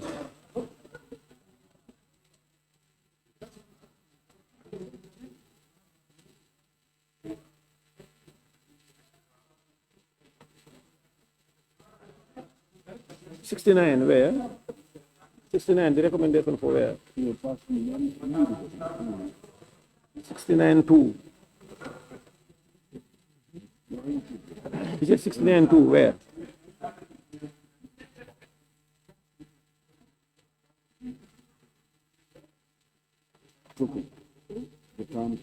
So it is good as it is, 69 as it is. Yes. By the recommendation. Which recommendation? Yes, the recommendation token/paper. No, you are not. You cannot. No, wait. No. Chair. No, Chair. The intention. I'll come to you. Okay, yes. Let's hear him. The intention was, if it is possible that we will entertain diaspora voting, we expect papers than tokens. And that is why, that is the sense of putting it there. That's the committee, the idea of the committee. So it's important for us to look at it. We may know, we don't know what is going to happen, whether the diaspora will come and vote. So that is something that we understand. Chairman, please. No, I'll come to you after Jamina. Please don't. No, I'm not done. How can you be speaking for me? In fact, majority they don't speak to your mic without the leave of the chair. Try to work within the just go ahead. The interesting part is the purpose of bringing papers, like for instance, when diaspora will vote, we expect them to be using papers instead of token. So, and in fact, there is an intention of even rescinding that 14. You are just repeating. We don't have time. No, don't yes. in a haste. I am saying let us remove the paper there, since we have only token vote. We don't have paper for it. Anytime we have it, we will cater for it. Thank you. Majority leader, member for Kantora. You see, this doesn't really need to take a long, lengthy debate. You cannot have two systems in a country. two electoral voting system. Where on earth can you find that in the world? Can you have a token and you have a paper again? Where? So please, let's just maintain what is there. And secondly, also, this token slash paper could be contested. You don't know who's interpreting the law. So let's be specific and then use the tokens. Thank you. Yeah, Honorable, I think I agree. You cannot use two systems because when you use a token slash paper, somebody can tell me I'm granted by the law to go and vote using paper. We go to court. He will come tell you I'm not using token. Today I want to use paper. And it's there. Yeah, so we just leave it as it is. It is proposed that clause 69, offenses within a polling station voting, stands part of the bill as it is. Those in favor, please say aye. Those not in favor, please say no. The ayes have it. Clause 70, personation. Clause 70, personation. Chair? No issue. It is proposed that clause 70, personation, stands part of the bill as it is. Those in favor, please say aye. Those not in favor, please say no. The ayes have it. Clerk, we may proceed. Clause 71, prohibition on polling day. Clause 71. No issue. Prohibition on polling day. No issues. No. It is proposed that clause 71, prohibition on polling day, as it stands part of the bill. Those in favor, please say aye. Those not in favor, please say no. The ayes have it. Clause 72, sealing of ballot boxes. Clause 72, sealing of ballot boxes. There are issues. The committee recommends that the title of clause 72 be amended to read. Instead of ballot boxes, to say ballot drums. To read sealing of ballot boxes, drums. Two, that the term box as used in clause 72(1)(a) and B be replaced by box drum as a general amendment. So, honorable members, wherever you have ballot boxes, they are recommending to have, drum / ballot box. Yeah. Where you have drum and it should be drums, it's drums and ballot boxes. That's what they recommended. Wherever it applies. Yeah. And the last one, that the word B. We have drums, we don't have boxes. B be added. Yes, Nyamina. Yes, leave me. Yeah. Okay. As we contested the vote slash paper, this is the same way I'm contesting this drum then slice ballot box. Why the ballot box? I think we have drums. Yes, because the tokens are dropped inside a drum. So I think we should remove boxes and have drums. Is that okay, Chair? Yeah. Thank you. Now we are leaving it as it is, right? Because it has box drums. So we have another one. Only drums. Yes, go ahead, sir. That the word B. We are deleting the boxes and replace them with drums. Drums, yes. So that the word B be added between can and seen in clause 72(2). You said which 72(2)? 72(2). Use your mic, sir. 72(2), that the word B be added between can and seen. Which line? In clause 72(2). After a ballot drums, instead of box, after a ballot drums is sealed. Yeah. Under subsection 1. Yeah. The presiding officer shall cause it to be so placed in the polling station. That it can be seen. Seen in clause 72(2). That it can be seen. Seen, So we yes. add B after the can. Can be seen, yes. All right. Now all the boxes are out. We replace them with drums. It is proposed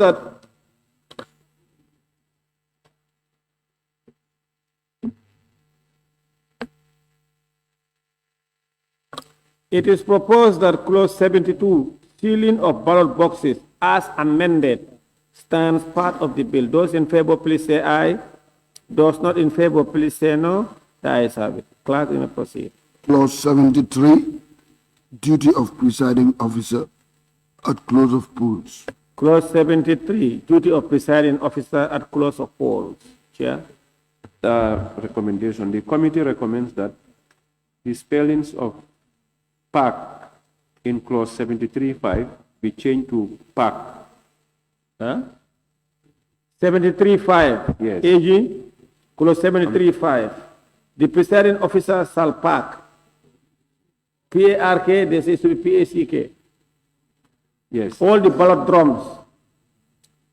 All the ballot drums instead of boxes. So, two, the word ballot boxes in the same clauses be deleted and replaced with electoral. You said what? The committee recommends, the recommendation 2 is the word ballot boxes in the same clause be deleted and replaced with electoral materials, and the phrase to be commissioned added at the end of the clause. Which clause? Clause 73, the word. Which one? 73 what? 5. 73.5. The presiding officer shall park all the ballot boxes.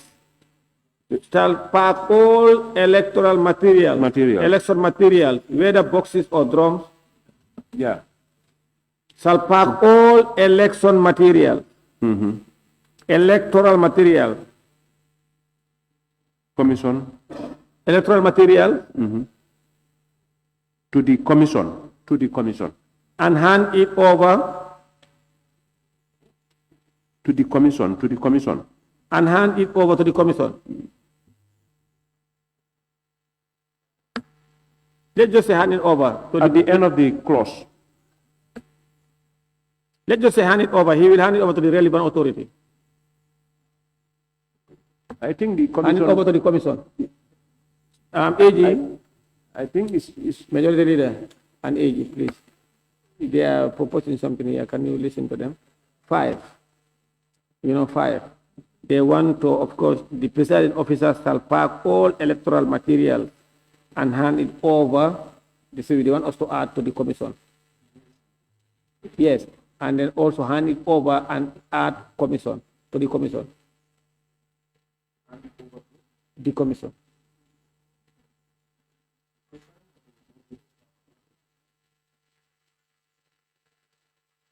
So that's why I said just hand it over. They will hand it over to the relevant person.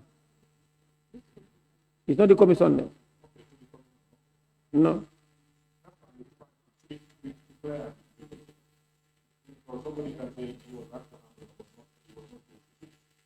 But also the commission, the staffs are they part of the commission? That's why I said.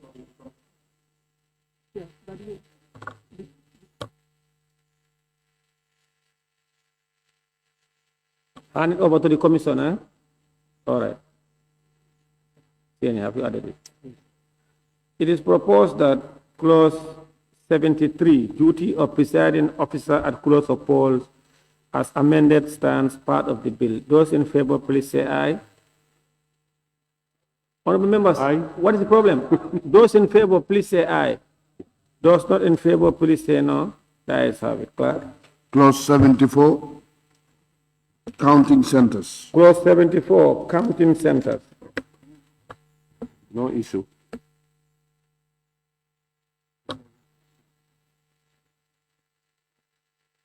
Yes, Chair? No issue. No, there is no issue. It is proposed that clause 74, counting centers, stands part of the bill. Those in favor, please say aye.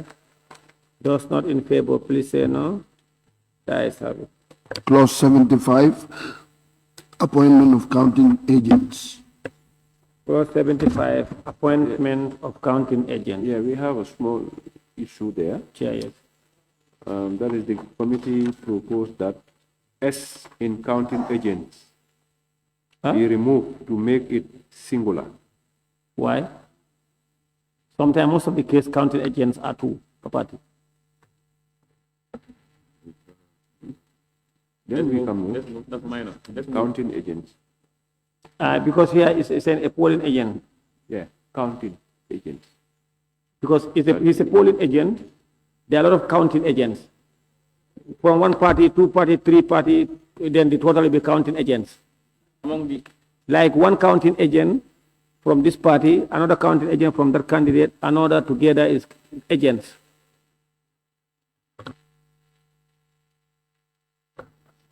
Counting, pooling agent appointed by the candidates shall also serve as a counting agent. Yes. Yes. It should be single. Yes, it should be can serve as a counting agent. Yes, they are referring to that individual. Yes.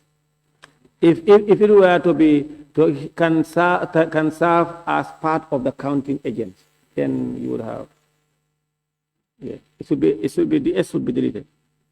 It is proposed that clause 70 no? A polling agent. 75 what?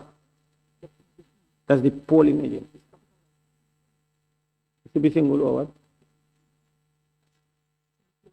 It should be small letter. The P, a polling agent, a polling should be small letter. All right, honorable members said the P should be small. I don't know, it's the difference between small and capital. Maybe they'll help us. It is proposed that clause 75, as amended, stands part of the bill.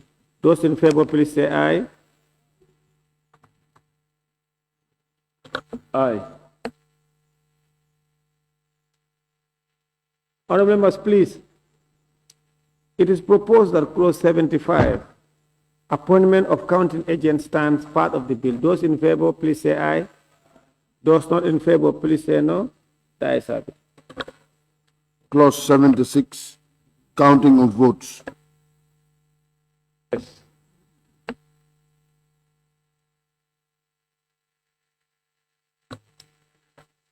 Chair, clause 76, counting of votes. Yes, the committee recommends that the term returning officer in clause 76(1) be changed to presiding officer.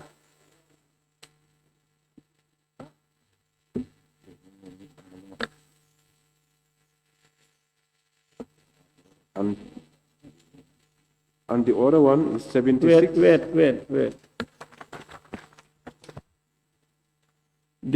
That the term returning officer in clause 76(1) be changed to presiding officer. Why? 76(1). The returning officer shall presiding officer. Okay.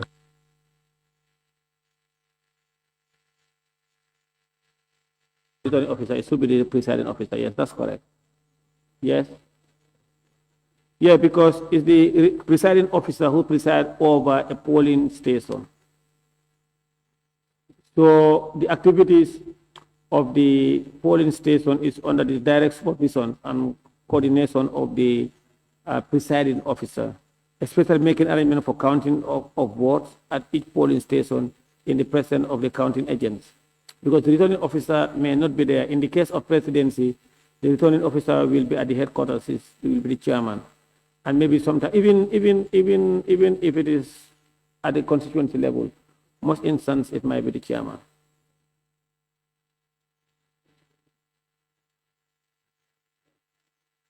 Yes, Chair, next one. 76(6) and 76(8). I bit. Huh? I bit. That, yeah. The same as above. IPD, yes. 76(6). And 76(8). 76(6). Instead of the returning officer, the presiding officer, then, no? Then 76(8), the same, yes. And 76(3), the returning officer. And wherever it applies in, yeah, and 76(7) also, the returning officer. And the other one is the general amended, okay, that the general amended as regards ballot token paper. Yes. Plus, that is all yeah. ballot papers as they appears in the bill should be changed to ballot tokens. Drafters. All right. Yes, Chair, any order? And that's all. It is proposed that clause 76, counting of votes as amended, stands part of the bill. Those in favor, please say aye. Those not in favor, please say no. The ayes have it. Clerk, we may proceed. Clause 77, spoiled and rejected votes. No issue. Please, members from Foni, Bintang, Foni, Jarol, Foni, Councillor, and Foni Bondali, please partake and then vote and listen to what you do. Stop the moment in there. Clerk, we may proceed. Clause 77. Clause 77, spoiled and rejected votes. Chair? No issue. It is proposed that clause 77, spoiled and rejected votes, stands part of the bill. Those in favor, please say aye. Those not in favor, please say no. The ayes have it. Clerk. Clause 78, Commission's decision on ballot counts final. Chair, clause 78, Commission's decision on ballot counts final. No issue. It is proposed that clause 78, Commission's decision on ballot counts final, stands part of the bill. Those in favor, please say aye. Those not in favor, please say no. The ayes have it. Clause 79, recount of votes. Clause 79, recount of votes. Chair? Yeah, the committee recommends that the term returning officer in clause 79(1) be changed to presiding officer. 2, that at most twice be inserted after recounted, and or in the same clause to replace the phrase or again recounted.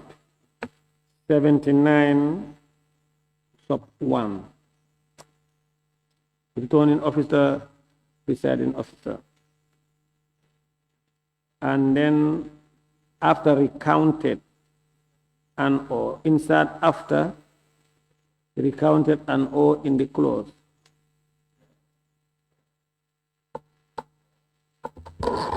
Yeah.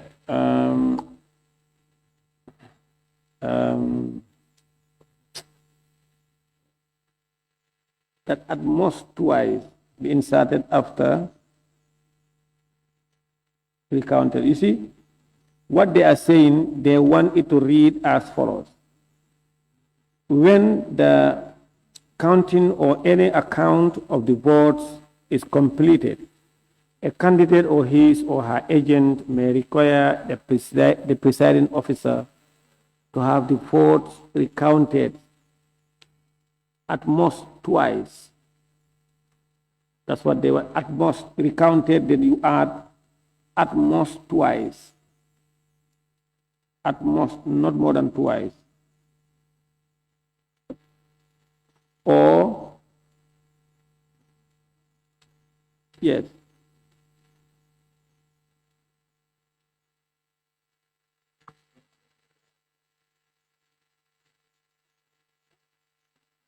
Then they say to say, or again recounted. They want it to read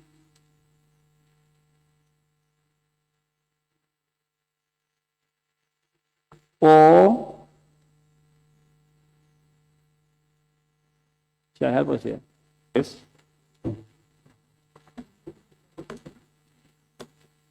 I think that recounted should be deleted, but you are saying we should also insert or recounted again. I don't know what you mean.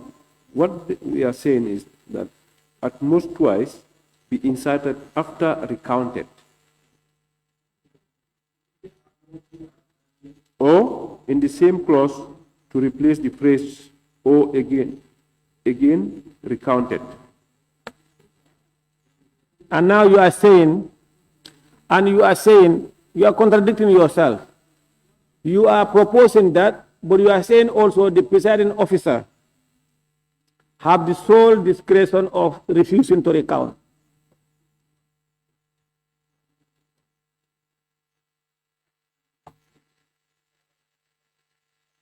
if the presiding officer believes that the request is unreasonable, to request let's recount, is that unreasonable? Attorney General, you know what they are saying, 79 sub 1, the third line, have the votes recounted at most twice. Then later on they said, but the presiding officer, that's the presiding officer anyway, should be presiding officer, may refuse to do so if in his or her opinion the request is unreasonable. I said, what is unreasonable request? It's a clawback clause. You give the agent the right to request for recount, but you give the presiding officer the right to say, no, we are not going to recount. Yes.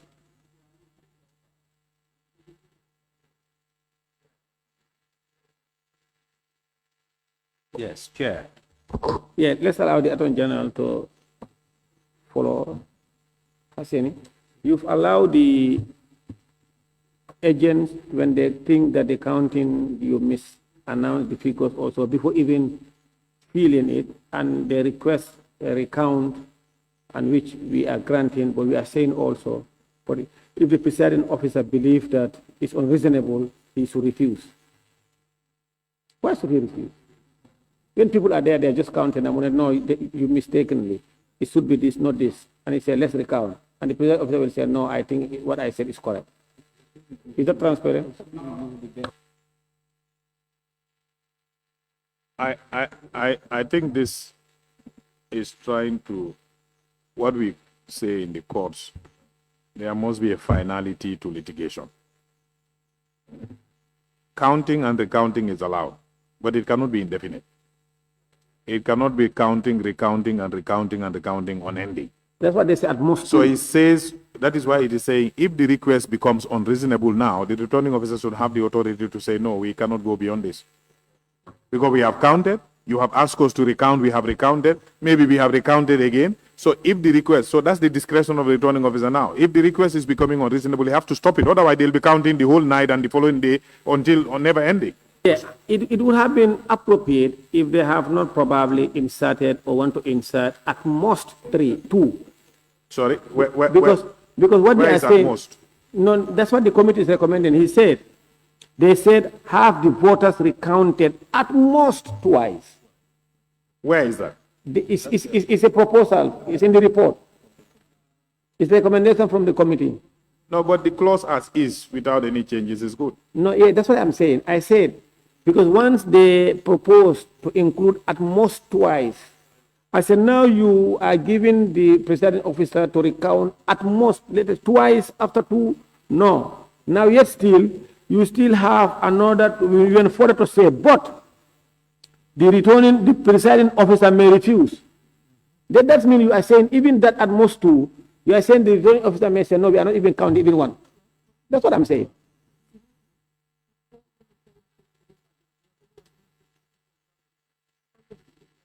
So, without the at most twice, then as it is good. But if you want to add at most twice. The clause is good as is, Exactly. without change. If as it is without change, it is good. Yeah. But if you want to insert at most twice, then the order should go. Okay, because as it is without inserting at most twice, is correct. But you have now said at most letters you can only count two times. Once you count twice, recount twice, when you request for recounting, then you are giving the presiding officer the right to say, no, we are not even going to recount even one or two. That's what it means. If you say at most twice, you have sealed it. Exactly. That's the maximum possible. Exactly. So you have removed the discretion. Exactly. So you rather delete what is rest. Exactly. What is left. Exactly. Because the discretion to go beyond two, you have removed You have removed, exactly. Chairman, honourable members, are you following? Once you say at most twice, then the discretion of the presiding officer should go up. What do we do now? Do we leave it as it is, or we insert at most twice and remove the presiding officer's discretion? You want us to insert at most twice and then stop there? Is that okay?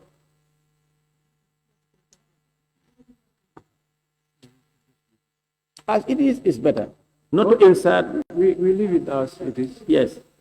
Because when they recount one or twice, then you want to recount again, the presiding officer will say, no, I'm giving you last. Then you recount 3 times, he said, no, that's it. I think, is that okay? All right. So we abandon the proposal. Yes, Banjul South. Where is your tag? Yes, Joker, please.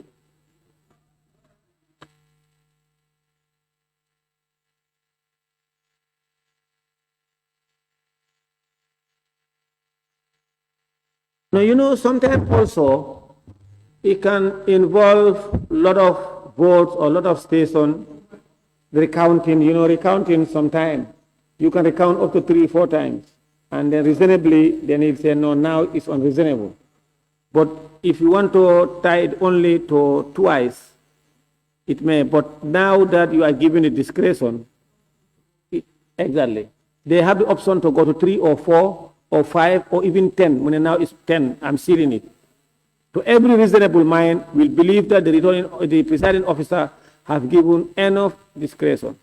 But I also want to say something here. You know, we have been changing returning officers to presiding officer, but it can also apply to the returning officer. You know, we said those counting, the returning officer, we have replaced them with the presiding officer, because the presiding officer presides over polling stations for recounting. But recounting also can be requested at the instance of the returning officer.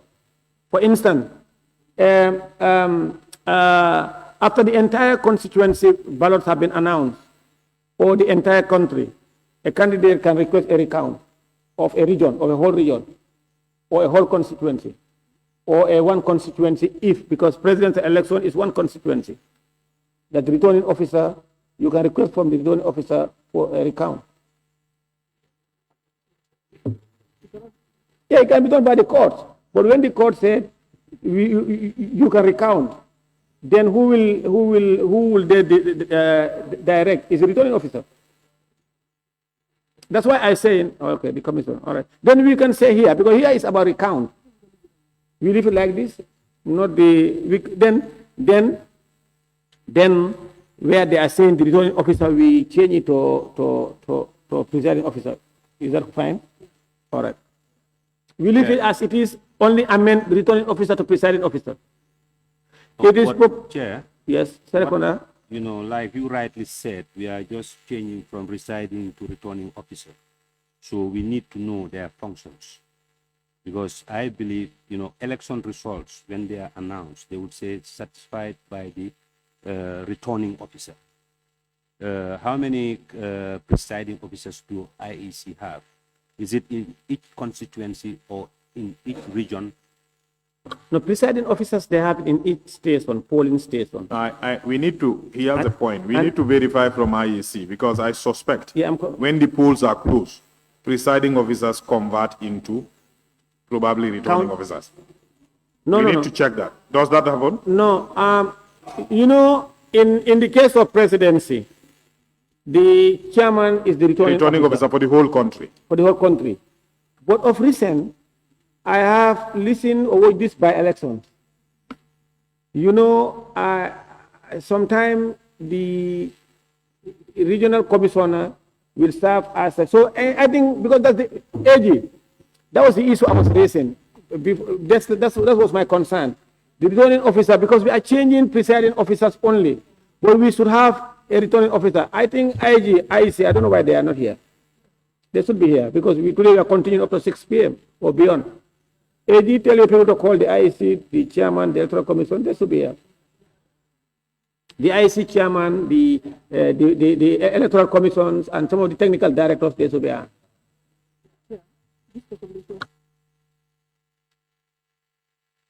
Remember, they were here, they made a recommendation. They were here, but when we certain things, they realized that it was, we have to change. So they should be here. The Sambujan is the chairman around. They're all out. The entire directors. But you should have told them Parliament take precedence, or Supreme take precedence. They should have been here.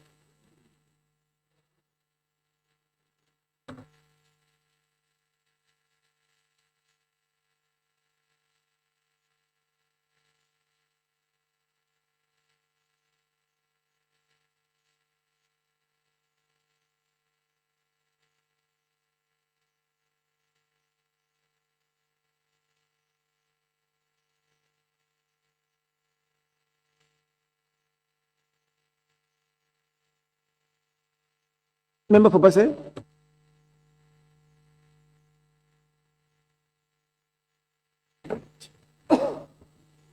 Chair, you're giving me the floor. Can you hear me? Please go ahead, sir. Okay.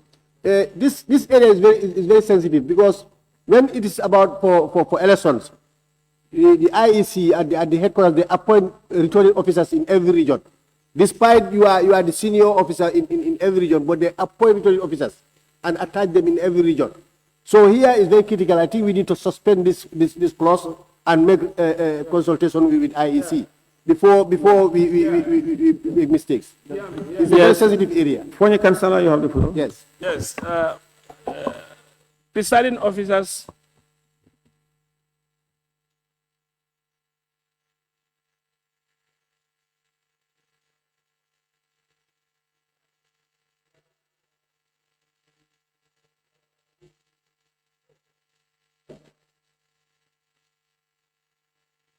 Yes, Foreign Councillor. Yes. Presiding officers and returning officers are different. Returning officers, most of the cases are the heads of administrative regions in IEC. For example, Brikama, the head, is the returning officer.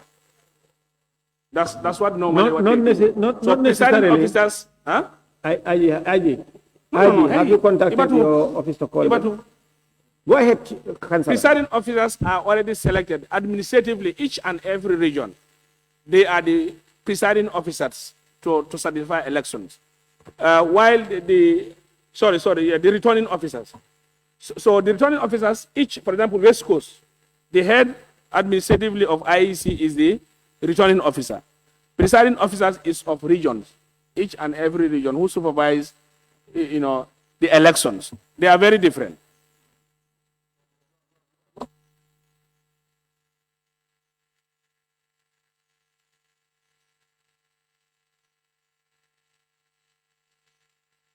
Order, please. Member for Brikama South. Yes, Chairman, I think we need to consult the IEC because what we know, presiding officers, they are designated for a polling station. Returning officers are for an area, administrative area. Not necessarily. No, but in most cases, they are designated for an administrative area. So the presiding officers need to submit all what is counted at their respective police station to the returning officer. Correct, that's correct. So this is what we are saying, but we need to inquire from the IEC to be able to give us exactly what do they mean. But the returning officers are also effective, and they can also effect counting if within different police stations where presiding officers prevail, they counted and they believe that the overall region, like when you come to the mayoral election, like chairperson election, so they can be very much effective when you come to the regional county. Clause 6 of 3. Clause 6 of 3. Clause 6 sub 3. For purposes of conducting elections, the Commission shall appoint presiding officers whose duties shall include the smooth conduct of election at polling stations. No, do we understand that? That's what the presiding officer. I said it earlier on. I said presiding officer is not the returning officer.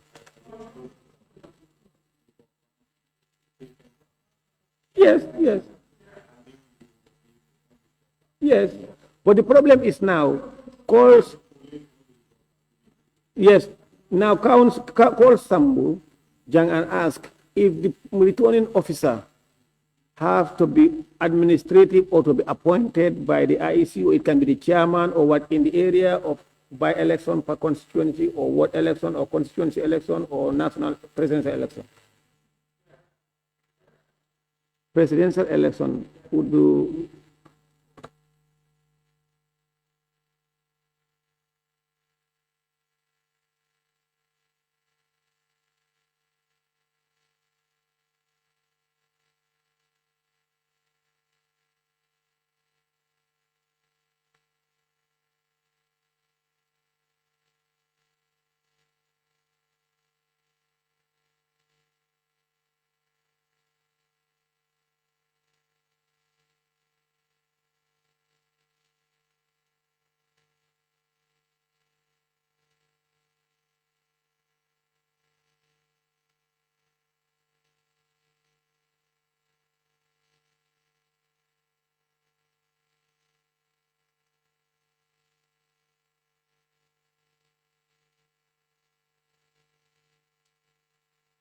Yes, Brikama South.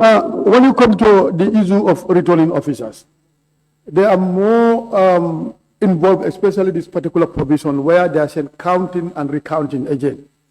So like if in an administrative area where presiding officers counted at their respective polling stations and still there is, people don't agree, the recounting, the presiding officer has to be there to verify. The returning officer has to be there to verify.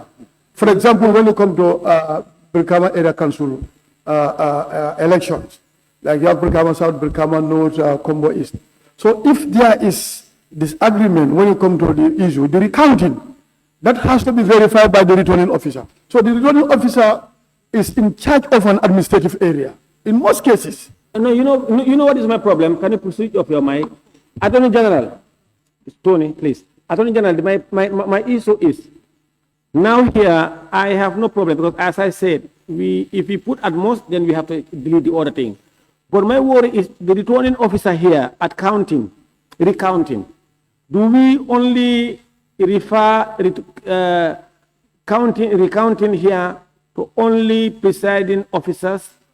That's what, yeah, because they are the polling station. Now, what I am saying, recounting can be a whole region.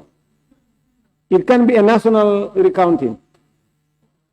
So that's why I say call them whether we can have both returning or in this instance, only on this clause, returning officer and counting and presiding officer.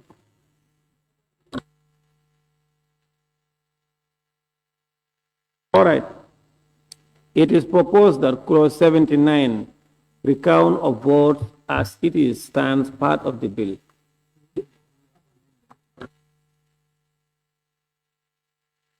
Yes, as amended, only the returning officer changed to presiding officer, but the rest remain as it is. Let me take it again. It is proposed that clause 79, recount of votes as amended by replacing returning officer with presiding officer stands part of the bill. Those in favor, please say aye. Those not in favor, please say no. The ayes have it. Clerk will proceed. Clause 80, equality of votes. Chair, clause 80, equality of votes. Do you have anything? Yes, please. Please guide us. Yes, the committee recommends that the phrase within 1 month in clause 82 be inserted at the end of the sentence. 80. Yeah, 82. Report the matter to the commission within 1 month. Early voting. It is where after the counting of votes or any recount of votes is completed, there is an equality of votes between any candidates. The returning officer shall declare a tie between the candidates with the highest number of votes and report the matter to the commission immediately. But why are you saying within a month? Huh? That's the recommendation. Yeah. From the, There has been, you have counted, and then there is a tie. You want to declare the tie within a month. Why do you have to give it within a month? It should be declared immediately. Maybe you are missing it, but they are saying 80 sub 2. Sub 2. Sub 2, okay. Sub 2. Where the commission received a report under subsection 1, it shall direct that the first election be held in respect of the electoral division in which the tie has been declared by the returning officer within 1 month. Now, when they are doing the re-election, is going to all the candidates are going to contest, or those who are on tie, the two highest.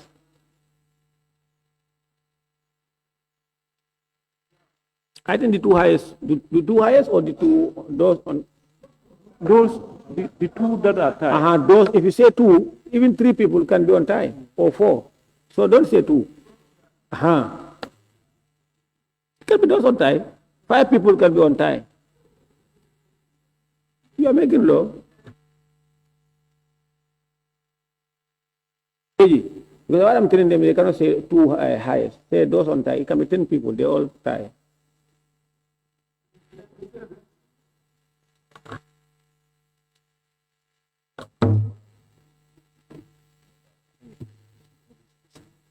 Okay. The 1 month time frame to organize another election. Did IEC agree to that? Because sometimes it could take a lot to organize an election, depending on what type of election. Especially it's the presidential election. Maybe not for it may be, but even for National Assembly. Yeah, that's what I'm saying. I said it may be. The whole constituency, there is a tie, and you want them to run the election within 1 month again. Nomination. I'm not sure of campaign, but I don't think the logistics and cost and other things on IEC. Maybe what the IEC is suggesting here. But are they amenable to this 1 month committee? IEC. Okay. Yes. All right. So we can insert it after held. Election be held within 1 month in respect of the electoral division. After held. Where? Election be held in 1 month. Within 1 month. That's the second line, the middle of the second line. Held. You will see held there. Now, Chair, a member for Brikama South. Chair, I am looking at it in this dimension. If it's happened to be a presidential election, which is capital intensive, and if we say 1 month, whether the necessary required resources is going to be there for us to do it within that 1 month. Yes, because what the IEC, because I think in this instance, they may not be able to go back for nomination again. Yes. Because what they are saying is those ñi nga xamne dañ am tie. It's direct campaign rek an election. Maybe they'll give them 2 weeks or 1 week campaign.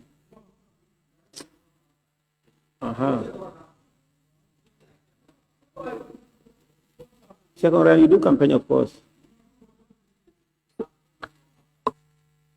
So I think within 1 month is reasonable, AG.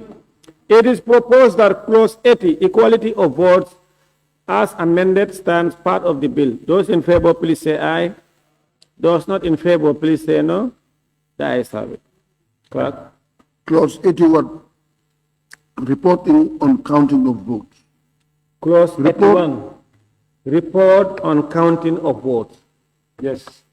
The committee recommends that the term returning officer, as used in the clause, be amended to presiding officer.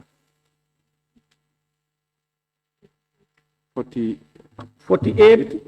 No. 48 81. or 81. 81? Yes. 81 what? 81. 81. Yes. The recommendation of the committee, 1, is that the term returning officer, as used in the clause, be amended to presiding officer. Because my problem, all these returning officer, yes. That 2, the phrase cast per polling station at clause 81(1)(a) be replaced to cast at a polling station.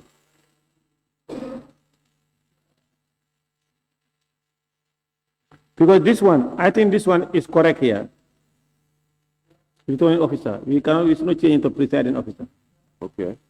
Because look at it.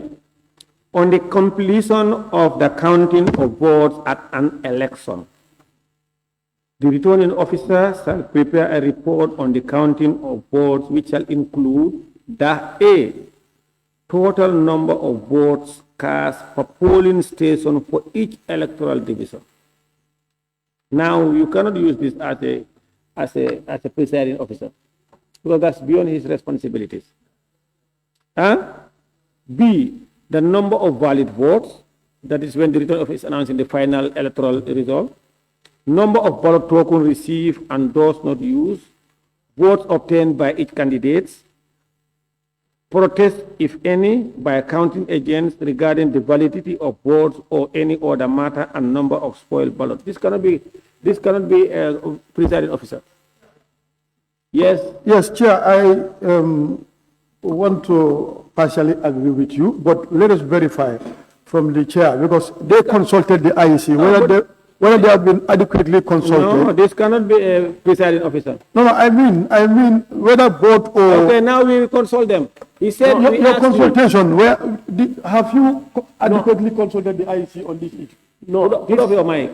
This recommendation derives from the consultation we had with IEC.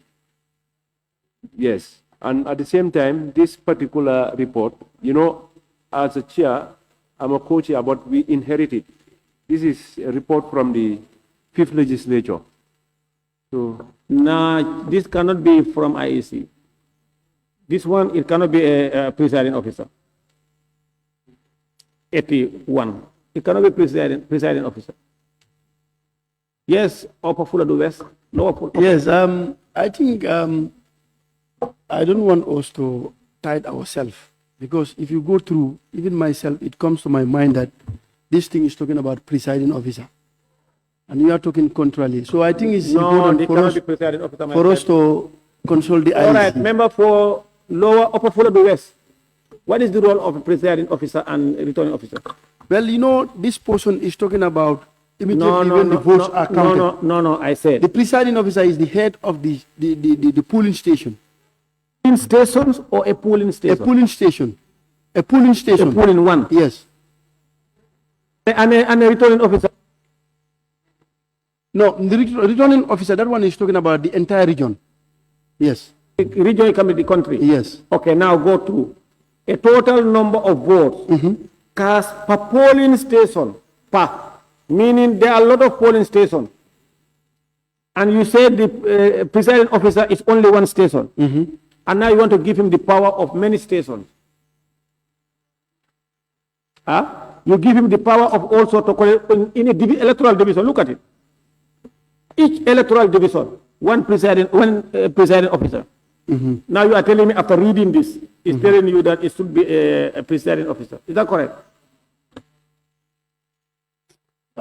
Anyway, for me, I'm a little bit lost. No, this cannot be a presiding officer.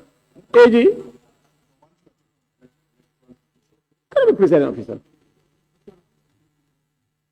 Honorable members, please, let's accept returning officer here in this instance. Is that correct? Yes. Any order, Chair? we have another one, that the phrase cast per polling station at clause 81(1)(a) be replaced to cast at a polling station. Cast at a polling station. No. Total number of votes cast per polling station. Why at a polling station? It's all the total number of polling stations in your region. In KM, each polling station. So let's look at this, Honorable Speaker or Chair. Committee, we are talking of an electoral division here. Look at A, total number of votes cast per polling station for each electoral division. So the person in charge of an electoral division is a returning officer. So this is a collation now. We're talking of collation, not polling station result. But all polling station results are sent to the returning officer at a central location where they are collated.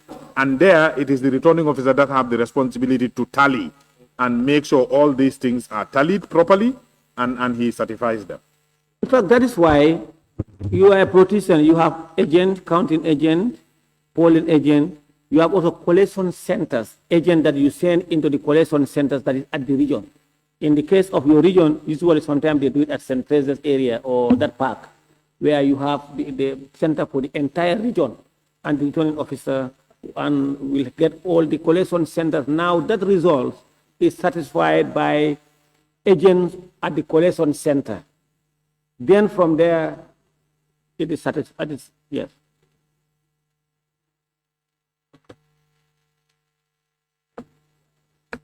So we have another one, that the word spoiled in clause 81(1)(g) be replaced by spoil. G. It's a spelling error. G in Gambia. G, Number yes. of spoiled. For Gambia, yes. Spoil. What do you want to do? No, it's a spelling error. Instead of spoiled, it should be replaced by spoil. Spoil. Clause 81(1)(g). No, I think it's correct like this. Spoiled. Spoiled, yeah.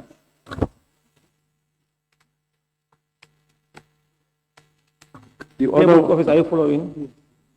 They said G should be amended. G, number of spoiled ballot. They want it to read spoiled. S-P-O-I-L-T. I don't know, that's what they are saying.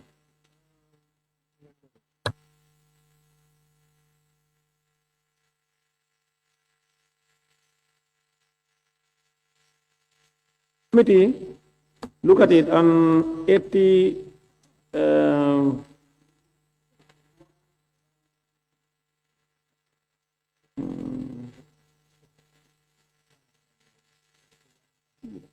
no, for them, what they are saying, yeah, because what? Because, Chair, you know what I said? For me, I said as it is correct. But you said, no, it's not correct. But your proposal is saying the word spoiled should be replaced with spoil. Spoil, yes. Spoil is correct. I think it's a spelling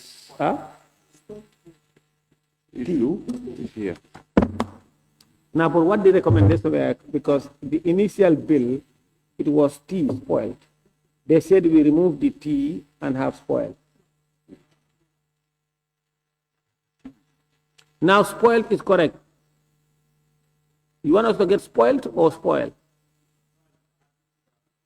Spoil is correct. For me, that's what I believe. Huh? Yeah.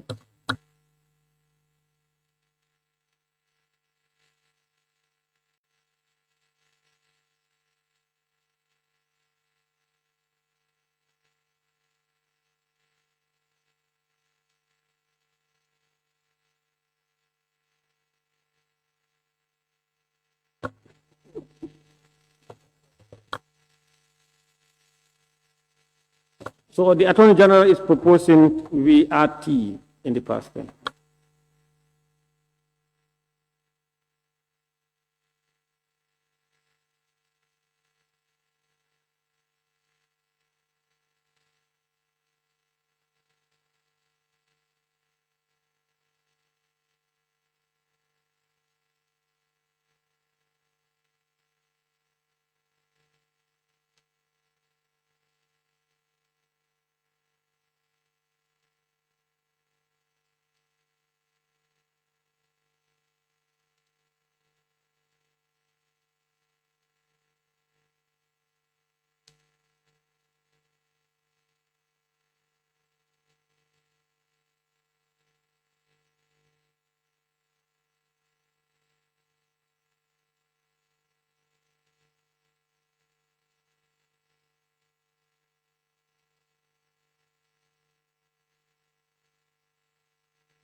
At 81 here, it can't be a presiding officer. Because look at it. It says on the completion of the counting of votes at an election. Counting have been done in all the polling stations. It has been completed in the entire constituency. Because you cannot collate a constituency count votes at the collation center without getting the result from all the polling stations. When you get the result from all the polling stations, and it says upon the completion of counting of votes at an election, what has been counted has been completed. It says the returning officer shall prepare a report on the counting of votes, which shall include the total number of votes cast per polling station for each electoral division. This cannot be a presiding officer's job. When 81 is met, then the returning officer on 82 will perform this function.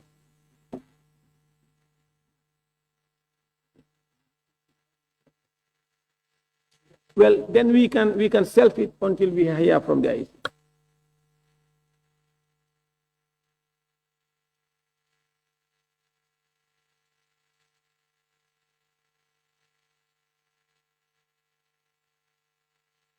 But they are not sent. The IC themselves, they are not sent. My worry is here. Compiling of result for electoral division. How can that be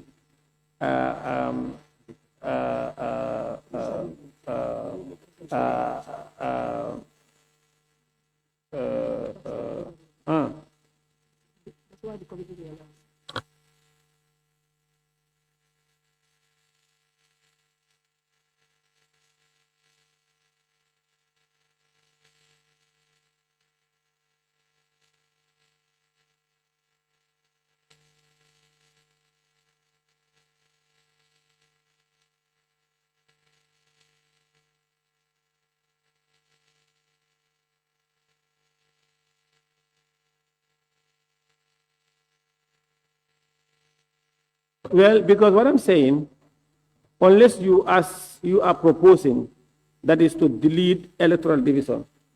But now that you have the number of votes cast per polling station, that one also should go.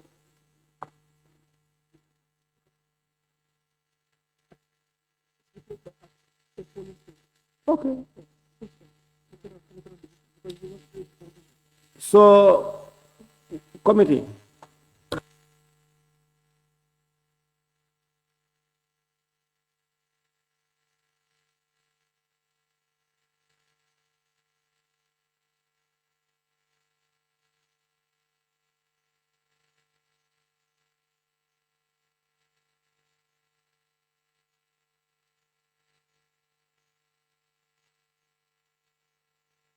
Majority Leader, I member for Kantora, please look at 81.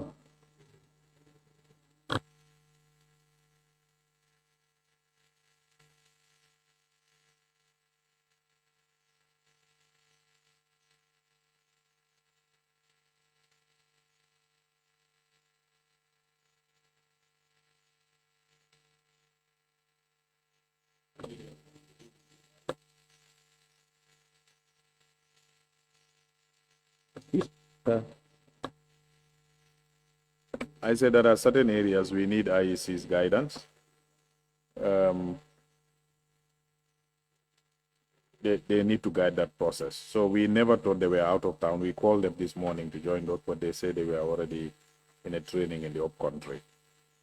So really, if we get to a point where we need their expert guidance and they are not available here, I think the cautious thing to do is to suspend that one. Yes, and move on to others that are non-controversial. Okay. So we can skip.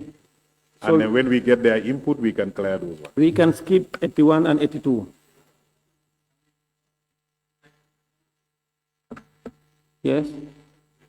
Member for, yes? I mean, Chair? I'm proposing we have a break for lunch and prayer.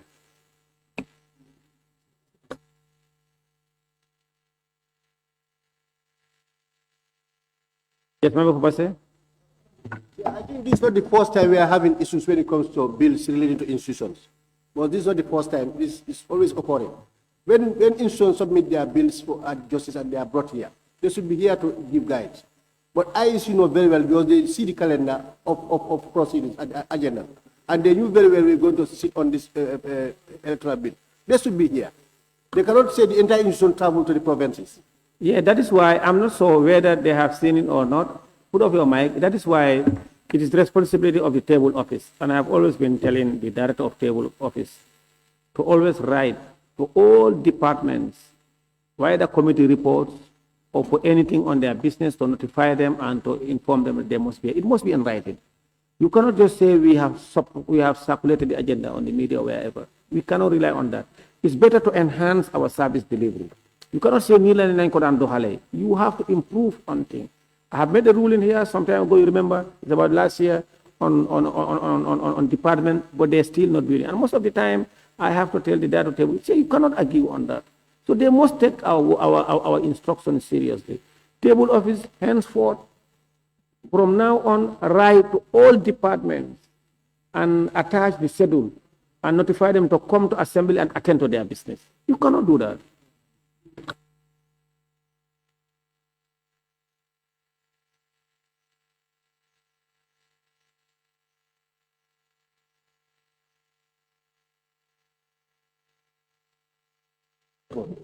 This committee.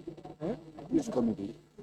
So now, honorable members, there are calls from members that it's a good time to break for prayer and lunch break, because I was wondering if we can continue up to 2:30, but you want us to do it now? Yes, we will now go up and resume.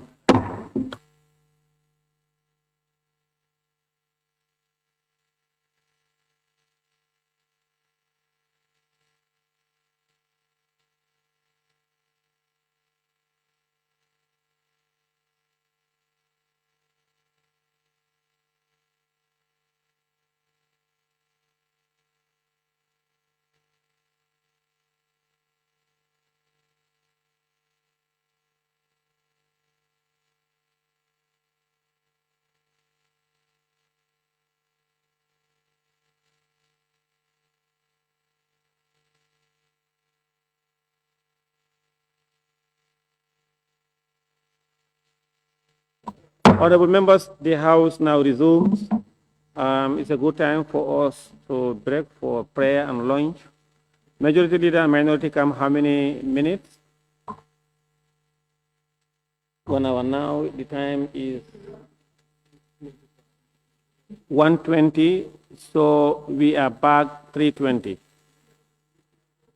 Sorry, now it's 2:20 and we will adjourn until 3:20. The House is suspended.